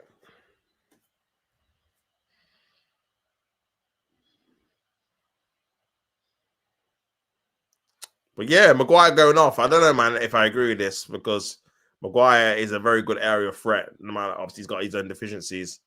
He's coming off. Lenny Euro was caught sleeping for the Chalobah goal from the corner in the last game. So he's gonna have to be aerially on point because Brentford have obviously had a lot of chances with set pieces. So we'll see. We'll see.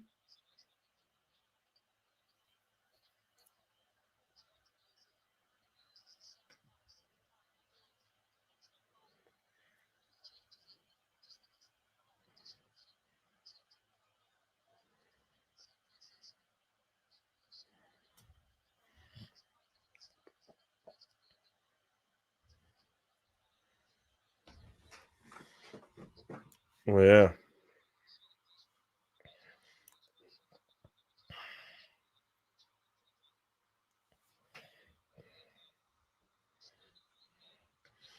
Still losing, man. Dog has gone down. I'll tell you, it's a fraud. I worked out that stream that also can win the Premier League. Also fans made a petition to stop Madueke joining. You and he's your best attacker. Missed click, so it went so fast.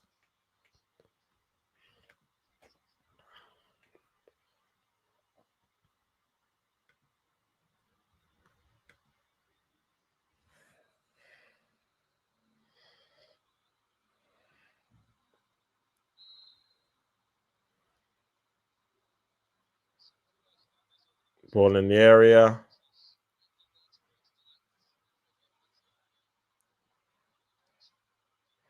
It's gonna be a chance here. There's a break on.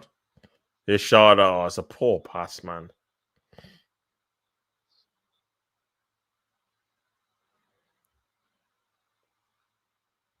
That's the Man United throw.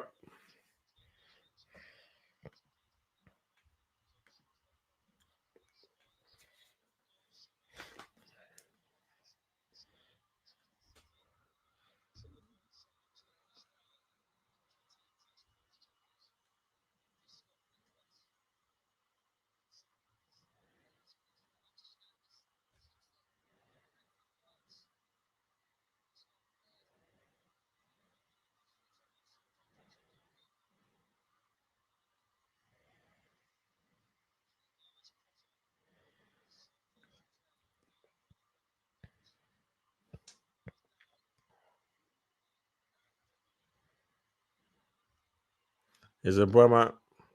Ball in the area. It's cleared away.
It's Dallo and Buemo. Oh, what's the penalty? But he's not going to get it. He said he wants the penalty. He's convinced. Oh, he's giving the penalty. He's giving the penalty. It's a penalty to Manchester United. I said, bro. Oh, my days. Let's have a look at this again. Good pass by Dallo. Oh. Yeah, it's a pen, bro. Why has he pulled him back like that, man? Why has he pulled him back like that? Manchester United got a chance to get back into the game. I said when it's only 2-1, there's always a chance. But yeah, crazy, man.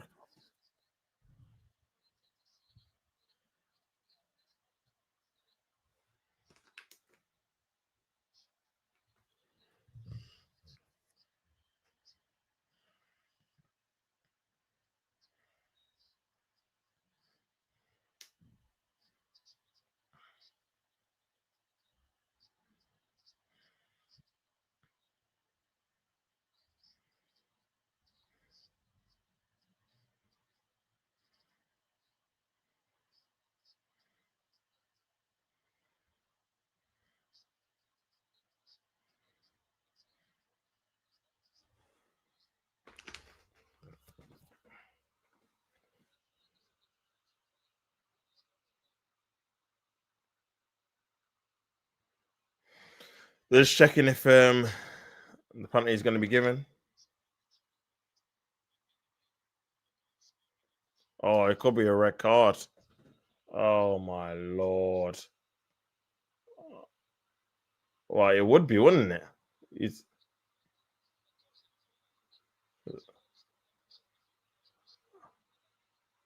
Oh, what red card as well? Oh, bro. It's a goal scoring opportunity, bro. Like he literally had a shot at goal. He literally had a shot at goal, and that's when he pulled him back. So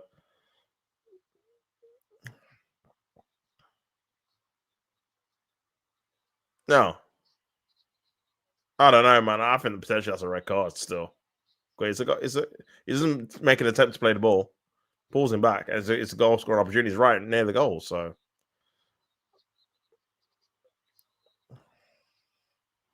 yeah, they're only about 3 minutes. So we'll see. He's already missed the penalty at Fulham. And some substitutions, which I think Keith Andrews probably should have made beforehand, just to freshen it up. I feel like they have lost a little bit impetus going forward. Atara, Keith Lewis Potter's coming on. Rico Henry's coming on as well.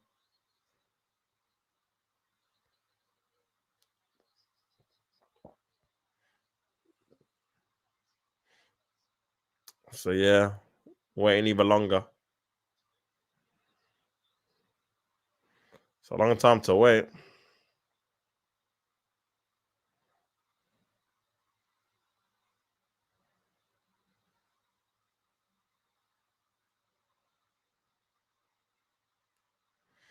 But yeah, Bruno Fernandes to take the penalty for Manchester United to make it 2-2. Yeah. Man United fans praying.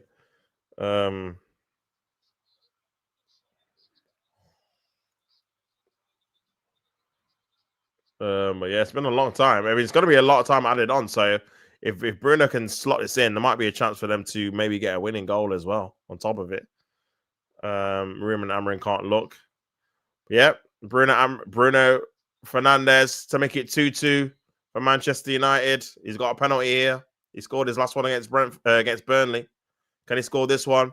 It's Fernandes. Oh, he saved it! He saved it! Bruno, he saved it! my God. The fan can't believe it.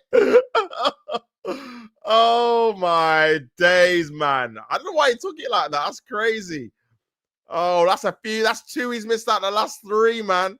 And it's a great save by Keller, to be fair, boy, bro. Poor penalty, man. Poor penalty. Oh, dear. What an opportunity there, man. What an opportunity there, Bruno. That's 2 out of 3. You might have to take him off. You might have to take him off pens, bro. You might have to take him off pens, bro. I'm telling you. It's mad. It's mad. It is absolutely madness, man. Bruno misses the penalty. Still 2-1. And they've got away without it being a red card, which potentially it could have been as well. Is Fernandes with the ball over the top. Patrick Dorgu wants a foul. Not going to get it. And yeah, man, 15 minutes to go. I say it's about 20 minutes left.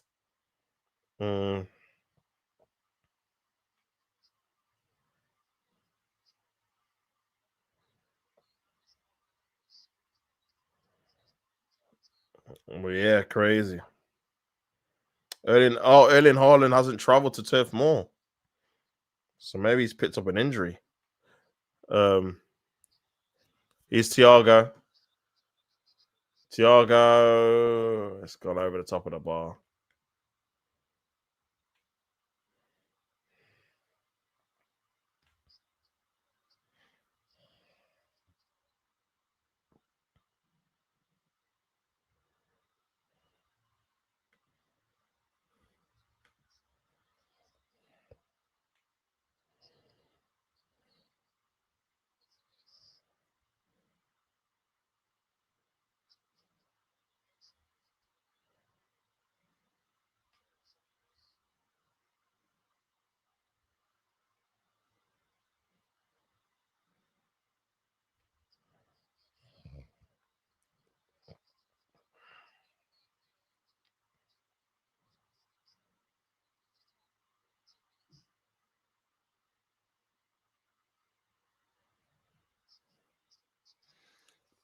Cleared away by Brentford.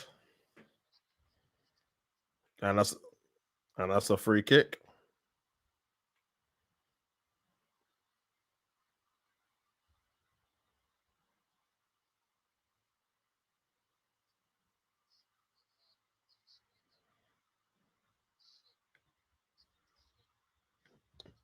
I won't say I captain Haaland, bro. I forgot to captain Haaland, but maybe that was fate allowing me because Salah's my captain, man.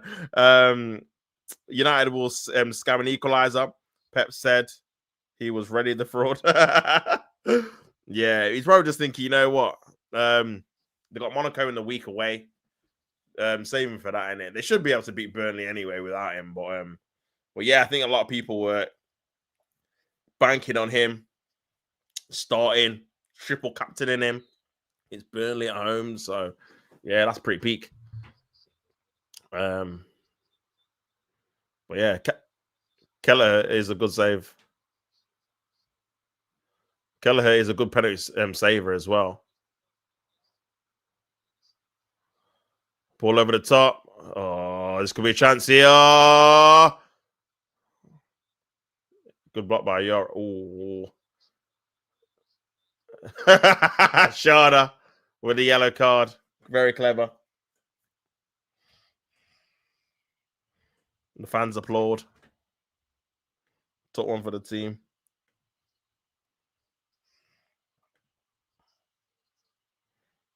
But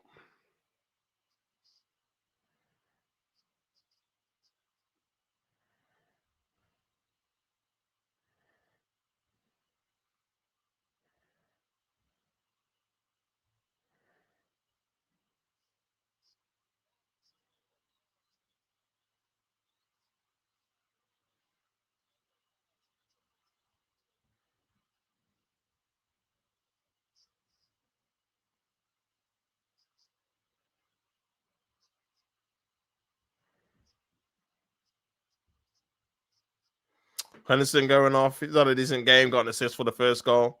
There's that ball over the top again. So Damsgaard and Henderson. Yenout coming on as well. So Keith Andrews freshening up the team there. But yeah, 10 minutes to go. I mean, it's going to be at least plus probably 6 or 7 minutes, man. With that penalty delay, that was like 4 anyway. Plus probably the normal 4. So probably about 8 or 9 minutes added on. So you're probably talking still another 20 minutes left for United to maybe try and get an equalizer. Bruno just missed the penalty. Yeah, it's crazy. It's crazy, man. Big up Carlos in the building. He said, Maresca, you had one job. I'm not seeing any teams, so you have to let me know. Really bad signal here in the stadium, man. Hopefully you're having a good time. Oh, he does start. Who said it? Oh, someone said it on Twitter, man. What the hell? See tweets, bro. I swear. They ain't traveled. Fair enough. I don't know. He starts today. I can breathe a sigh of relief. It says PL app. My captain is Semenyo versus Leeds. Okay, that's a different choice. It's a different choice at all. But again, he's in good scoring form, to be fair. But yeah, man. Still 2-1 to Brentford. Dallo's going to take a long throw here. You got Sesko in there, and Buemo and Cunha too. Long throw in there, headed away. They're still in the area. Oh, that's a very good chance there by De Ligt, man. That should have been a goal, I would say. Good opportunity in the box. Nice little shot there. Not marked either, man. If that was a striker, you'd expect him to at least put it on target, but he's made a hash of it and he's pulled it way over the bar. And Brentford got a little bit away with one there, man, because it wasn't great defending, to be honest. But yeah, definitely should have, maybe not a goal, but definitely should have been on target with the distance he was. Look at that possession, man. 77% possession for Man United in the last 5 minutes compared to 23 for Brentford. Thiago still on the pitch on a hat trick. Remember, Sesko scored his first goal for Man United, but they're still losing the game 2-1. I don't think they play particularly well either. The second half's not been particularly great. But yeah, man. Mbuemo lost the ball there. He's on Yeko. Just come on. Nice little 1-2 with Sharda. Trying to get in behind De Ligt. Oh, De Ligt slipped. Oh, he got lucky there, bro. De Ligt slipped at the crucial moment there. And lucky Yellow Euro covered for him. Otherwise, that could have been a penalty there. I mean, he slipped, and I think he did handball it. But I don't know if they're going to give it because he slipped. So, yeah, it's already been cleared. That's a free kick. Foul by Dogu. But, yeah, man, crazy. I said, I captain and vice versa. Sorry, I captain and vice versa. I captain and vice captain. I don't know why I kept saying vice versa.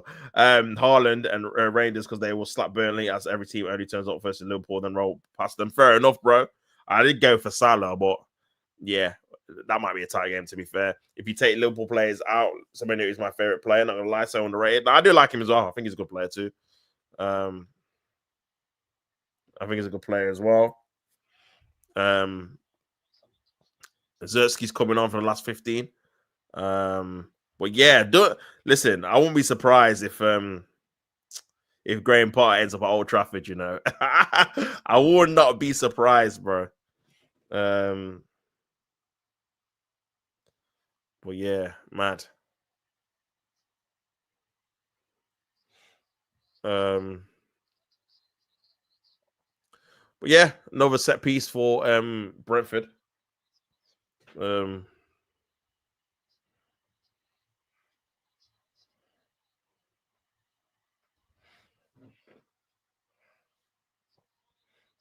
5 minutes of normal time. If Brentford obviously get another goal, that will be it.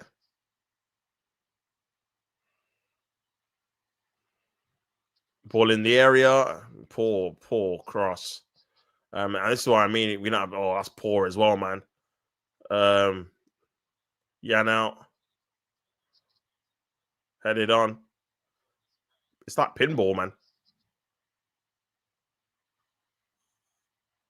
Nice little flick there. Yan out there. Back to Yan out. Oh, heavy torch. Oh, still in there. Oh, they made a mess of it, man. They made a mess of it. Lenny Euro and Delit slip in. Thiago slip in. You got to just pull the trigger, man. It's just a mess. I think you're getting a little bit fatigued there. But yeah, Zertsky coming on. 4 minutes left. If I get any good clips today, I'll send them to you on X. Yeah, big up yourself, bro. All right, my man.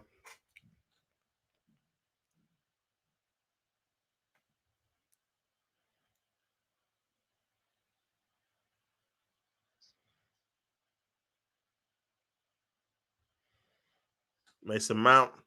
Could be a chance here. Mbuemo. 4 minutes to go. Ball in the area. Easy peasy, lemon squeezy.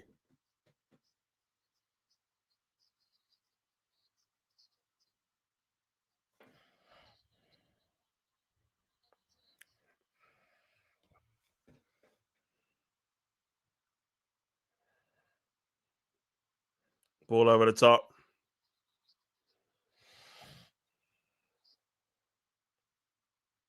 That's a foul, no? Yeah, he's caved in there. You weren't gonna give it, boy. He's caved in.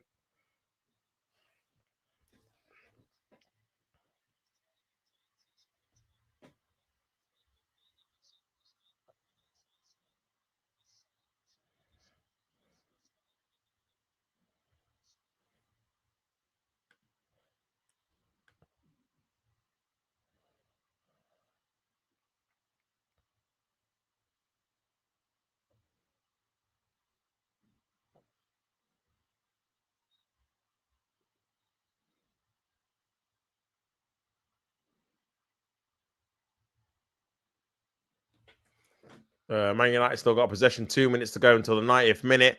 Still losing the game 2-1. Missed the penalty. Bruno Fernandes missed a crucial penalty. Coventry 100% going up this season. Yeah, Frank Lampard's doing a good job, isn't he? Super Frankie Lampard is doing a good job. I won't mind them back up, down, to be fair. I won't mind them back up, man. Different team, different stadium as well.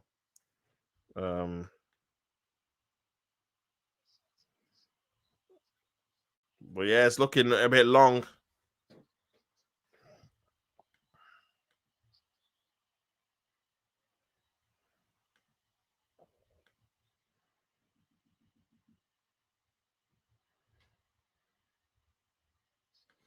Kevin Schade. Nice play there by Onyeka.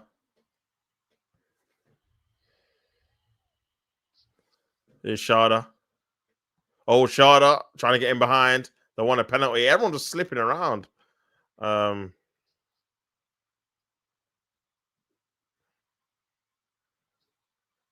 that looked like a foul there. Very clumsy.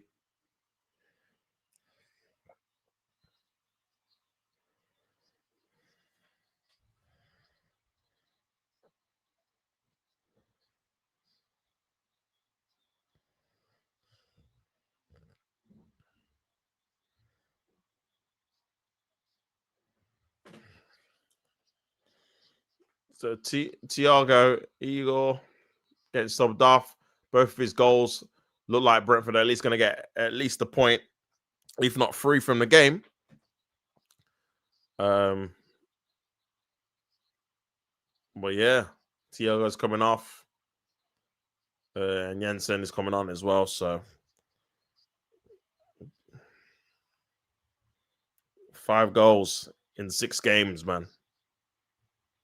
Just checked his commentary 3-0 against Birmingham. Mad. 8 added minutes, man. I did say 4 minutes for the penalty kind of stoppage. So still enough time for Man United to win the game, if I'm being honest.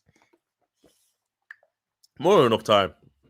If they can get a goal, equalizing goal in the next 2 or 3 minutes, then that leaves them, another 3 or 4 to try and get another goal. So, yeah, man. So Brentford are going to have to be clued on. I've got a feeling it's going to end a draw. Baller, Bruno trying to switch it. Nice control there by Mbuemo. on the right-hand side, and Buemo cuts it back. Dalot clears it away.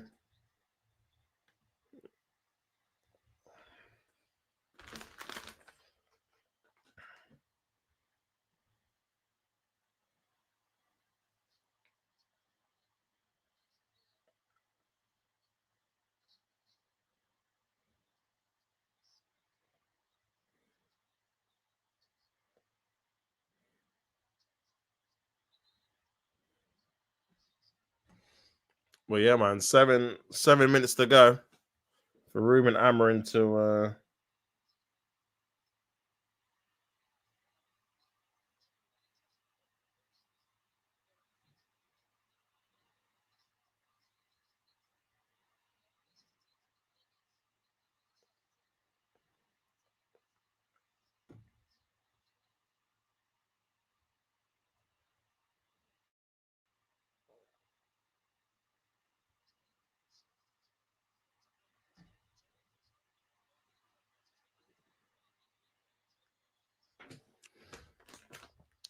Here's Dalot, ball into the area. Zetski over the top of the bar, out for a goal kick. Very poor header, man. And yeah, where would this put Man United actually? If they were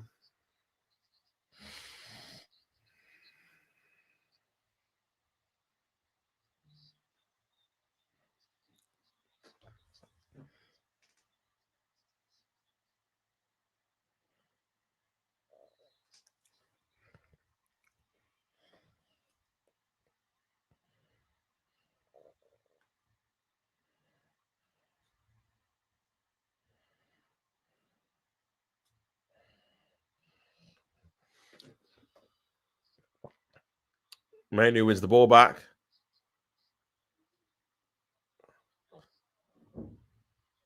Nice play there. Here's Sharda on the left. He's going to go to the corner. He's going to try and score another. You've got to try and score another. Too much time left, man. Cuts it back. Here's Jensen on the edge of the box. Empty not to shoot. I mean, maybe they're just trying to preserve the lead, but there's still a long time to go, man. Jensen's onside. Oh, see, and then he just smashed it, and he was offside anyway.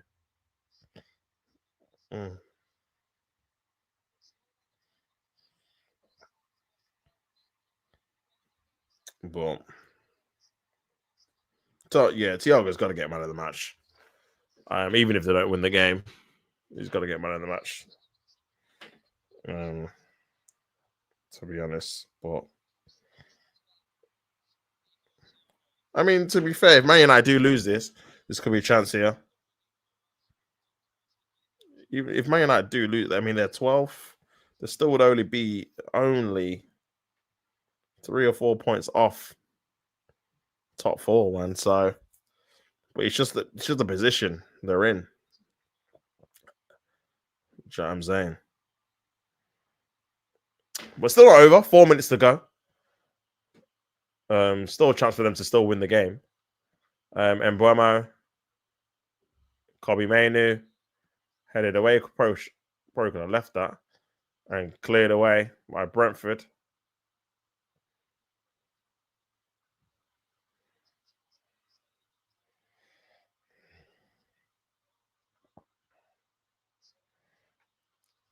Bruno.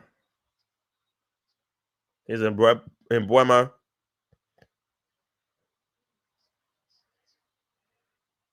Oh, heavy touch by Kobe there. Lost the ball.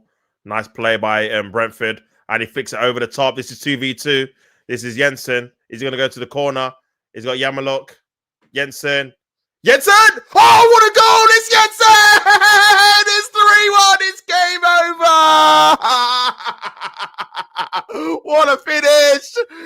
In the roof of the net. What a goal. It's over. Man United have lost again. Brentford have won. Even the Brentford fans can't believe it. It's crazy. Absolute scenes. And it's over. It's done. It's 3-1, people, to Brentford. And Man United have failed again to win back-to-back games under Ruben Amorim. What a finish. The substitute, really, really good goal there into the roof of the net. And that is it, man. 3-1, game over. Let's have a look at this again, people. Nice little play there. And it was Jensen who flicked it over the top of Mbeumo on the counter-attack. Goes to the left-hand side there. And then it cuts onto his right foot. Outside the box as well. And you got to look at the keeper again, bro. In the top corner, but not in the corner of the goal. More in the kind of central of the net. And the keeper's positioning, man. I don't know, bro. I feel like a better keeper tips it over the bar. To be honest, man. Yeah. It's not even over. We have a look at this again. It's poor keeping, man. It's poor. It's not even over him, bro. It's poor keeping. He should have saved that, man. But yeah, 3-1 and game over. Game over, man. Big up, obviously, the chat. My bad, I was obviously watching the game. Big up, bro. Big up, Kurt, man, in the building. I just got to the Manchester City Stadium. Oh, big up yourself, bro. How are you? All good, my brother. Hopefully you are well, my friend. Good to see you in the chat, as always. And hopefully you enjoy the game against Burnley, man. Adrian says Graham Potter is available with a question mark. I think he is. I don't know if you're a Man United fan, bro, but he definitely is. So, you know what? You might be seeing him quicker than you are if you are a Man United fan, of course. Big up Kurt says, how's Ruben Amorim still got a job? When Graham Potter got sacked this morning, he had a better winning record.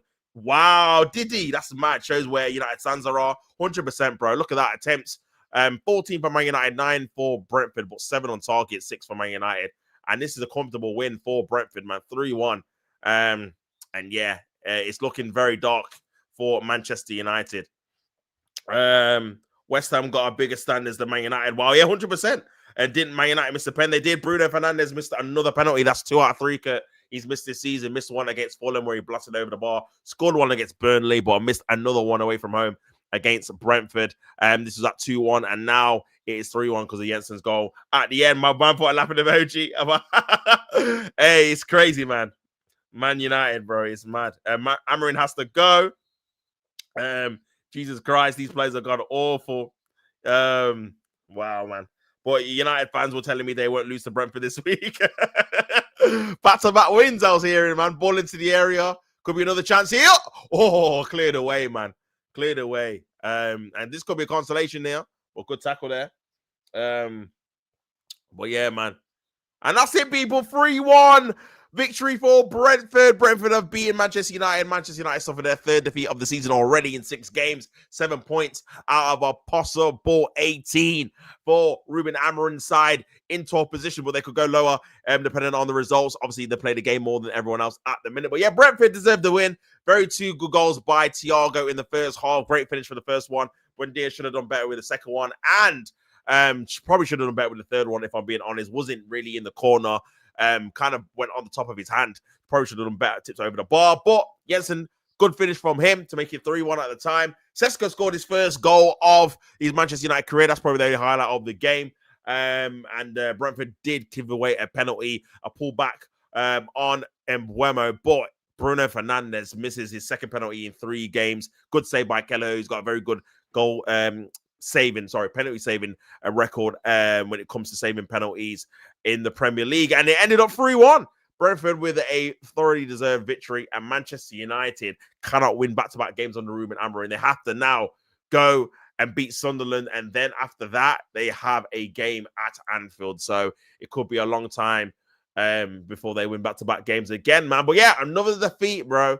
And the Manchester United fans are not happy with, obviously, their performance for the players. A few of them clapping, but a lot of them not very happy, man. Another defeat. And 3 goals conceded, man. Poor.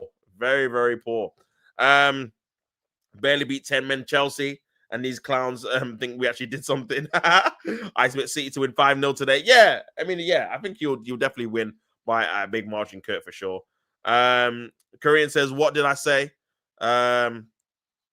What did I say after the City game? I said he could manage to get a win against Chelsea, but he will fail over time and time again. He needs to go, and Bruno should have gone in the summer. Yeah, facts, man. He should have sacked Amorim after the final, bro. I did say, man. I did say you should have sacked him after the final. But yeah, that leaves you guys in 13th position, sorry. That extra goal at the end actually pushed you down a place and actually pushed Brentford up a place. So they're in 11th place. Man United are in 13th. Remember, Newcastle, Brighton, Nottingham Forest, and Burnley all to play or could leapfrog Manchester United if they get positive results as well. So, yeah, potentially you could be ending up in 15th, 16th position, possibly again, right back where you were at the start of at the start of the season. So, last season. So, yeah, just put this terrible manager out of his misery. Please cook Walker today's City. Says Kurt, playing Bruno out of position has to be a masterclass in management. It's not a coincidence that United have been awful during his time at United. He's such a stat pattern. So yeah, it's true. I can't lie, bro. Especially when you've grown up with Roy Keane, Paul Scholes, Michael Carrick. You've grown up with top caliber midfielders, bro. So I mean, again, Bruno, he's got 100 goals for Man United, which is again is a good achievement. But at the same time, it's like, bro, he has contributed to you guys not being that good as well. Do you know what I mean? He's part of the team's captain, so he's going to take some responsibility as well as obviously him having good games here now and then too. So yeah, I said laughing emoji. Must put a clown with the 10. Says Chris. That's United's next game. Liverpool. No, they've got Sunderland at home, but their next away game is Liverpool at Anfield. So it's crazy. No, Kurt, it's after we play Chelsea next week. So yeah, Liverpool, I've got after Crystal Palace, they've got Chelsea at the Bridge, and then obviously Man United at Anfield. So yeah, I see Kurt, I see Chris, I see. No, Kurt, we got Chelsea, then United. We need to big up the doctor, man. Big up the doctor as always. We said we need Scammering phase 6. Listen, bro, it's a win-win, bro. Like I said, like the doctor said, bro, Man United either win and he stays, or they lose, and we can enjoy them losing game after game, man. This is from a rival's fan perspective as well. So yeah, United next 3: Sunderland, Liverpool, Brighton. Ooh, damn. None of those games are easy, bro. Sunderland are better than Burnley, and Man United just about beat Burnley at home. So yeah, man, crazy. He's had this summer and preseason keeping Dalot and Bruno out the club is a joke. He's clueless. All he does is spray Hollywood passes, and he's very inconsistent. I hate how whiny he is when he's being as bad. Why are you moaning? It's not passion. After Bruno goes, he might be one of the players I hate the most after Fellaini. No easy games in the Prem. Nah, facts, bro. Big up career, man. No easy games in the Prem is right. Literally, no easy games, man. Even if you get an easy victory before the game, you would have had to put some kind of decent kind of performance in to achieve that easy victory. Does that make sense? So, yeah. Gonna be difficult, man. I don't know. I feel like Amarin probably has one more game left. And after the international break, I think you guys make a change. But then at the same time, you're thinking, well, are you going to make a change, bringing in a new manager, and then the first game's Liverpool away? Are you going to do that? Or are you going to wait till that game's gone? But then there's no real easy, like you said, there's no easy games. So if you're waiting for an easy run, you don't really have one, really. I think your kind of fixtures kind of maybe ease up maybe November, December, where you probably got the likes of, I can't remember who you've got. I think you've got like Wolves, you got West Ham at home. I think you've got a few other kind of lower end table teams that maybe you could get some points from. But until then, you've still got, again, even though you played Arsenal, Man City, and Chelsea, got them out of the way, fair enough. But you've still got, like you say, a Brighton in there. I think you maybe have Newcastle soon as well. Like, there's still kind of teams like scattered around. So, gonna be difficult, man. Going to be difficult. I must say, no easy games except United. A very disappointing result, but not surprised. There was no manager who managed to say, yeah, one more game left, and then gone on a run and managed 60. Yeah, true. He has to go. Especially at the big club.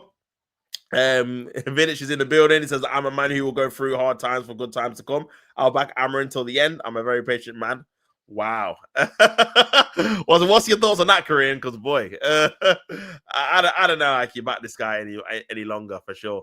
Also, if you actually watch United play, they managed to hit a shot on target, but those are never going to go in. Yeah, for sure. Like I said, bro, like you never have any kind of spell of possession where you dictate the play. It's always kind of one-off moments, one-off shots. There's never kind of a period in the game where you have loads of momentum and you're probing, you're knocking on the door, a chance after chance after chance. Because again, it's based off your midfield, and as long as you play a 2, it's always going to be difficult for you guys to kind of open up teams on a regular basis, man. It's going to be very, very hard, man. So, but yeah, you got to kind of just hope that you've got to hope that you kind of just again, in my opinion, get another manager, man, to be honest with you. So yeah, man said that's just a delusion. I think it's on about Vidic. If this clown manager talks about being unlucky, not being able to score, he's just deluded. He's going to start sounding like Wenger during his end days. Yeah, for sure. Big up Kurt is a fraud. Is a fraud. Big up you save. But yeah, man, it's crazy, man, when you think about it. I think, bro, you can't really even justify it really when you're looking at how bad you've been, and how the lack of points you've got as well.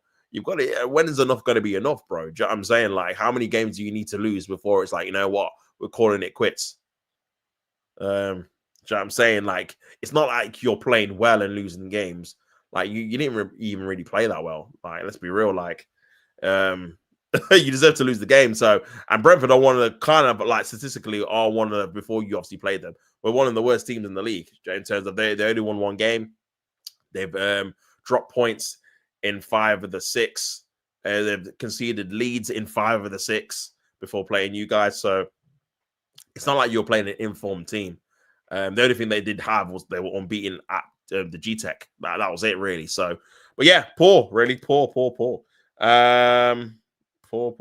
man. I said, just get an interim like Gus Hiddink. It took Klopp 4 years. It took Pep 2 years with unlimited money. It took Sir Alex Ferguson years just back in. But the difference is, Vidic, is that none of these managers were as low as you are. That's the thing. They still kept a standard before winning things. You're asking Amarin basically to jump from 15th, or I mean you're 12th at the minute, to get to them kind of levels like Pep and Klopp, who are getting to the top 4 and then getting to Champions League finals and winning them within 2-3 years, or winning the Premier League. So that's definitely not going to happen for the time being. So yeah, man, I think the amount of patience you're asking for, he's not going to be given to him. Let's be real. Like he will get sacked. I mean, it's just a waiting game, really. Whether he's sacked before the international break, after the international break, in November, in December. I think in terms of how you guys want to treat your season, the quicker you do it, the better, really. Because again, at least you get a little bit of new manager bounce for a period of time. Like you said, get an interim and then go from there. But bro, it's looking dark. I can't lie. It's looking dark for you, man. It's looking very dark. That's what you're saying, Vidic. This might be as bad as Van Gaal football. Mad. Who's Kurt the fraud? Is a fraud. I have no idea, bro. My name is basically Vidic is a fraud. Oh, it's Anfield, man. Obviously, Carlos Vidic. Spelling is bad, so it's probably you, Anfield. Bruno should have gone. There was a United before Bruno. There would be United after Bruno. What is this manager was thinking, keeping him and playing him in midfield? I won't have that question. I can't see. The difference is you can see progress, yeah, as well. Man. Don't compare Amarin to Klopp and Pep. Bro, I'm so angry at that statement. It's so stupid. Yeah, I would like a new manager bounce. Yeah, man, you can't compare the two, bro. Like I said, them guys were never as low as you. And also, like you said, you could see progress in it. As well, in terms of the football they were playing, even if they weren't getting results. You know what I'm saying? But yeah, it's with this, it's whack. I'll be honest, man. It's whack. It's whack. Just like United, for sure. I'm not going through another manager and then be back here in 12 months. See, but again, if you have that mentality, then you're just going to be sticking with managers that are ultimately not good enough. Unfortunately, you're going to have to do that. Like, you're going to have to do that. You've got to just hope you pick one and hope he actually does well. The problem you've got is this.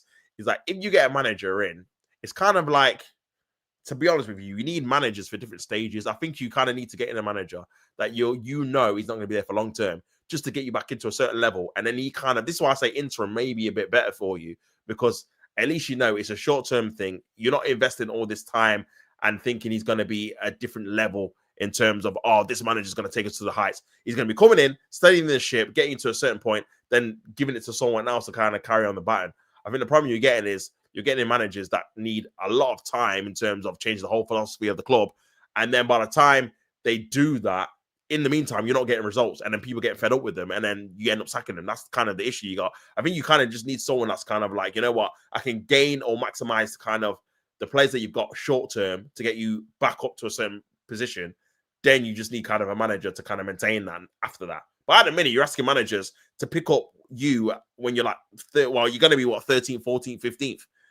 even though you're not a lot of points behind other teams in terms of like mentality and obviously getting kind of the players you want out and getting a turn of not only results but performances that improve in a swift period of time that is sustainable, because obviously it's easy to, like you said, new manager bounce for first 5-6 games. You got a new manager, it's a new manager bounce, you're getting better results, you're playing better football, and then it kind of peaks and then it just kind of goes downhill. I think that's happened with Ollie before in the past. It's obviously happened with other kind of managers as well who have come in as an interim. So I think really, man, you kind of just need to have the kind of philosophy of, can you save the season? Can you get back into European football, whether it's you winning the FA Cup or getting into a league position, and then giving it to another manager and then seeing what he does. But again, picking the right manager that's a bit more versatile, man. I think that's kind of what's hurting Amarin at this moment in time, that he's very rigid in his formation. You know what he's going to do. You know the team he's going to pick. You know how you're going to play. There's no kind of invention or anything different within kind of what you're doing as a team to kind of give you a little bit more hope, in my opinion. So, but yeah, we'll see, man. This is the worst Man United manager in modern history. He can take his philosophy and have fun on Football Manager. Klopp managed to get a Europa League final and Champions League final, got in top 5 and the League Cup final as well. He got to the League Cup final and Europa League final in his first half season and got them to 8th. And then the next season, he got them into the top 4 and the Champions League final. And then, no, apologies, no, that was right. He got him into the top 4.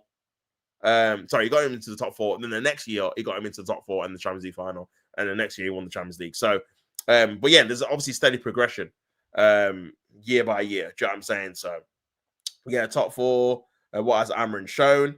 Bruno has disappointed time and time again when it matters to Europa League losses. We need a Mancini that is our more cues. I generally don't see no vision. What is the manager playing at? Playing Luke Shaw, Maguire. He's rotating at playing 1 game a week. As well, what is he actually doing? You're gonna do the Liverpool watch along. I was going to, but I've got a few things to do, so I'll have to leave it, man. But yeah, big up yourself. Big up Colin, man, in the building, man. Says big up yourself, brother. I hope you're well. Why is he changed to back 3? What is he playing now? I don't know, bro. I don't know why, man. Mr. Fro Colin is here. Says Anfield. But yeah, man, it looks like time's running out for Amarin, man. I can't lie. I did call it last year. I felt like he's just not getting the best out of the players he's got, man, and he will get sacked. I said they should have sacked him last year as well, just to save all of this kind of mess that you coming into this season. But you've ended up keeping him, and yeah, he's obviously not had a great start to the season. 3 defeats in 6, 2 victories. Sorry, 1 against 10 men, the other against Burnley, both at home, and you had a last minute penalty for that as well. So yeah, man, not good at all. It's not good at all, man. But hey, I'm happy. I'm happy. Amarin has done a lot of good for this club with all his toxic players away. This was my thought process. I thought he would get rid of many players and get his players into play system. Yeah, it was a lot to ask for, bro. It was a lot to ask for, but just for the simple fact that there was a lot. I remember you listed out the players. You listed about 10, 11 players, and I'm just thinking you're probably not going to get rid of all of them, and not in the one window. Like maybe, I mean, to be fair, you got rid of a few. You got rid of your Sanchos. I mean, some of them on loan, obviously. Sancho, Rashford, Anano obviously went on loan as well towards the end. Obviously, Ericsson went on a free. There's a few other players I can't remember at the time. But yeah, there's a few other players that you've got rid of as well. But yeah, I think to get that in and get all of his players in, because obviously you needed probably 2 new, obviously, wing backs. You needed 2 midfielders that definitely knew what he was going to be doing. You needed a front 3, which you obviously ended up getting. New goalkeeper. It was a lot of work to do, man, in one window, bro. In terms of getting all of them out, all of them in, and then it working straight away. Do you know what I'm saying? So yeah, but yeah. But yeah, man, it's crazy. It's crazy. I don't know who I hate more, Vidic or Anfield.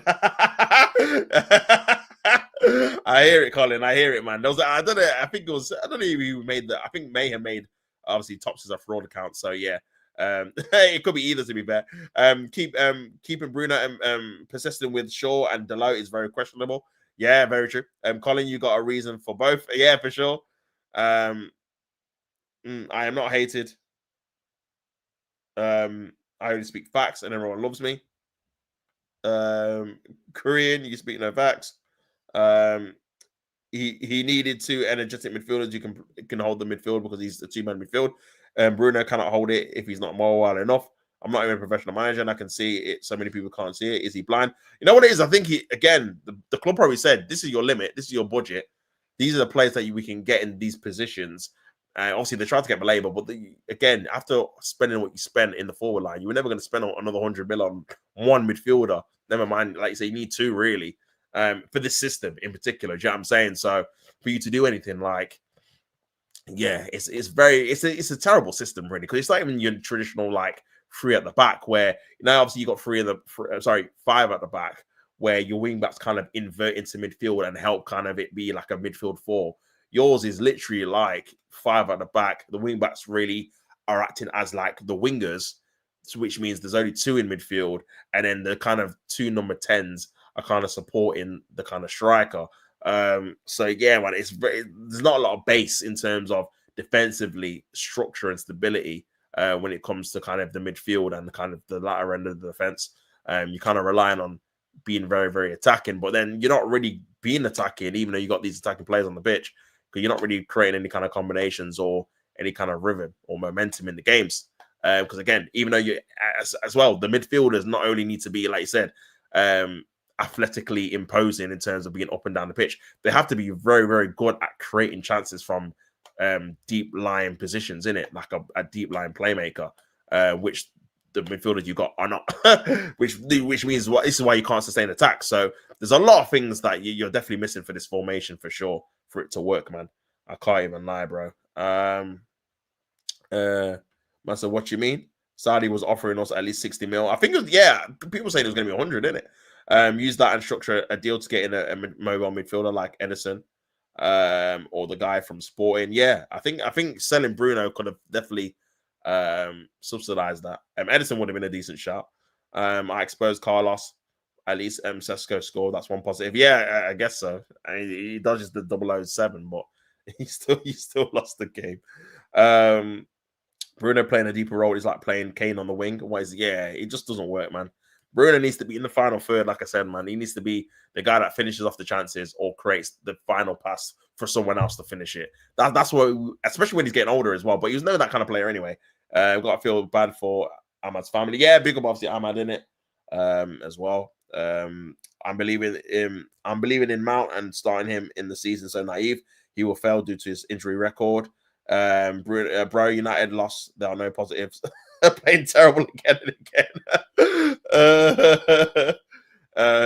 Yeah, and the thing is as well, Korean, you gotta wait till, and this is why I hate it, bro. I used to hate it. We had that one season under Arteta where we had one game a week. I used to hate it, bro, because you have to wait till next week to rectify. You've not even got like a midweek Champions League game or a European game or a League Cup game because you're out of the League Cup, to where you're like, at least we can gain a little bit of momentum to try and work something out. Do you know what I'm saying? You got to wait till next week, bro. So you got to wait, sit on this result, hope that next Saturday you kind of produce something a bit better against Sunderland. Obviously, it's not televised, so maybe you will.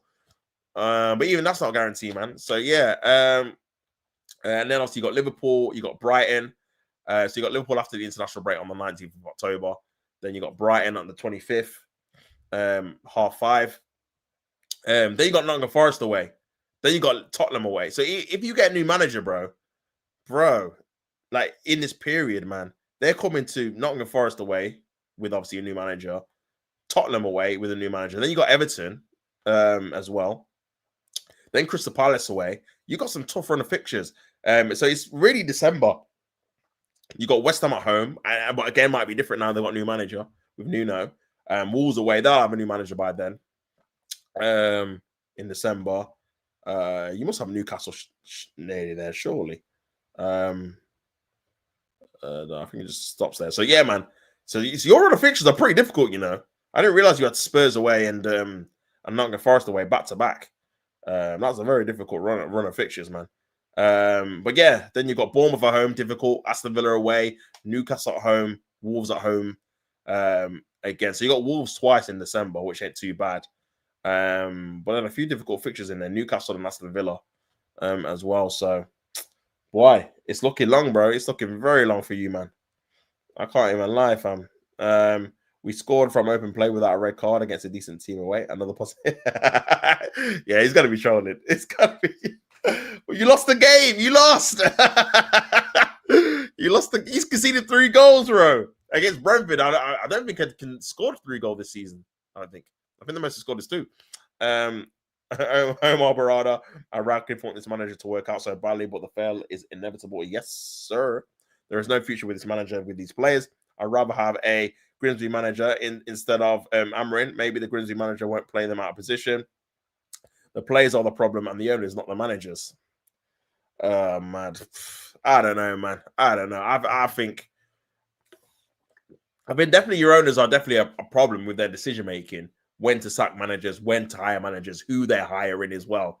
And obviously, some of your players are definitely not good enough as well. But I think as a collective, man, it's a thing where, unfortunately for the manager, he has to do better. Otherwise, he will get sacked, bro. Like he will. That's just how it goes, man. You have to get results when you're managing Manchester United. You can't just say, "Oh, well, it's the manager's fault and the owners." So that's why I'm not getting results. Otherwise, so there's too many managers out there where you can get who can do better. Whether they can sustain it or not is another thing. That's another question. But there is too many managers out there that can do better than what Amber is doing at the minute with this current team, with a simple formation tweak, just maybe a new voice in the dressing room. Because again, the problem you're getting is that Man United fans and obviously the players they're too used to losing, bro. Like you've already lost 3 games already, man. You lost how many last year? You've only played 6 games. You've lost half of your games already. You've got a really tough run of games. You've got Brighton. You've got Nottingham Forest. You've got Tottenham away. You've got Liverpool away. Like these are difficult games, bro. Like these aren't easy games. So the potential you can lose more games in the next thingy. You're playing better games than Brentford for sure. So yeah, man, bro, what are you smoking? What have you seen that actually makes you positive? Even Ollie got the odd result away from home against the top 16. Very true, very true. I remember he beat Manchester City a few times, beat Chelsea as well away. So yeah, that's true. He's worse than he's way worse than Ollie, man. At least Ollie. I mean, Ollie had you playing way better football in transition for sure.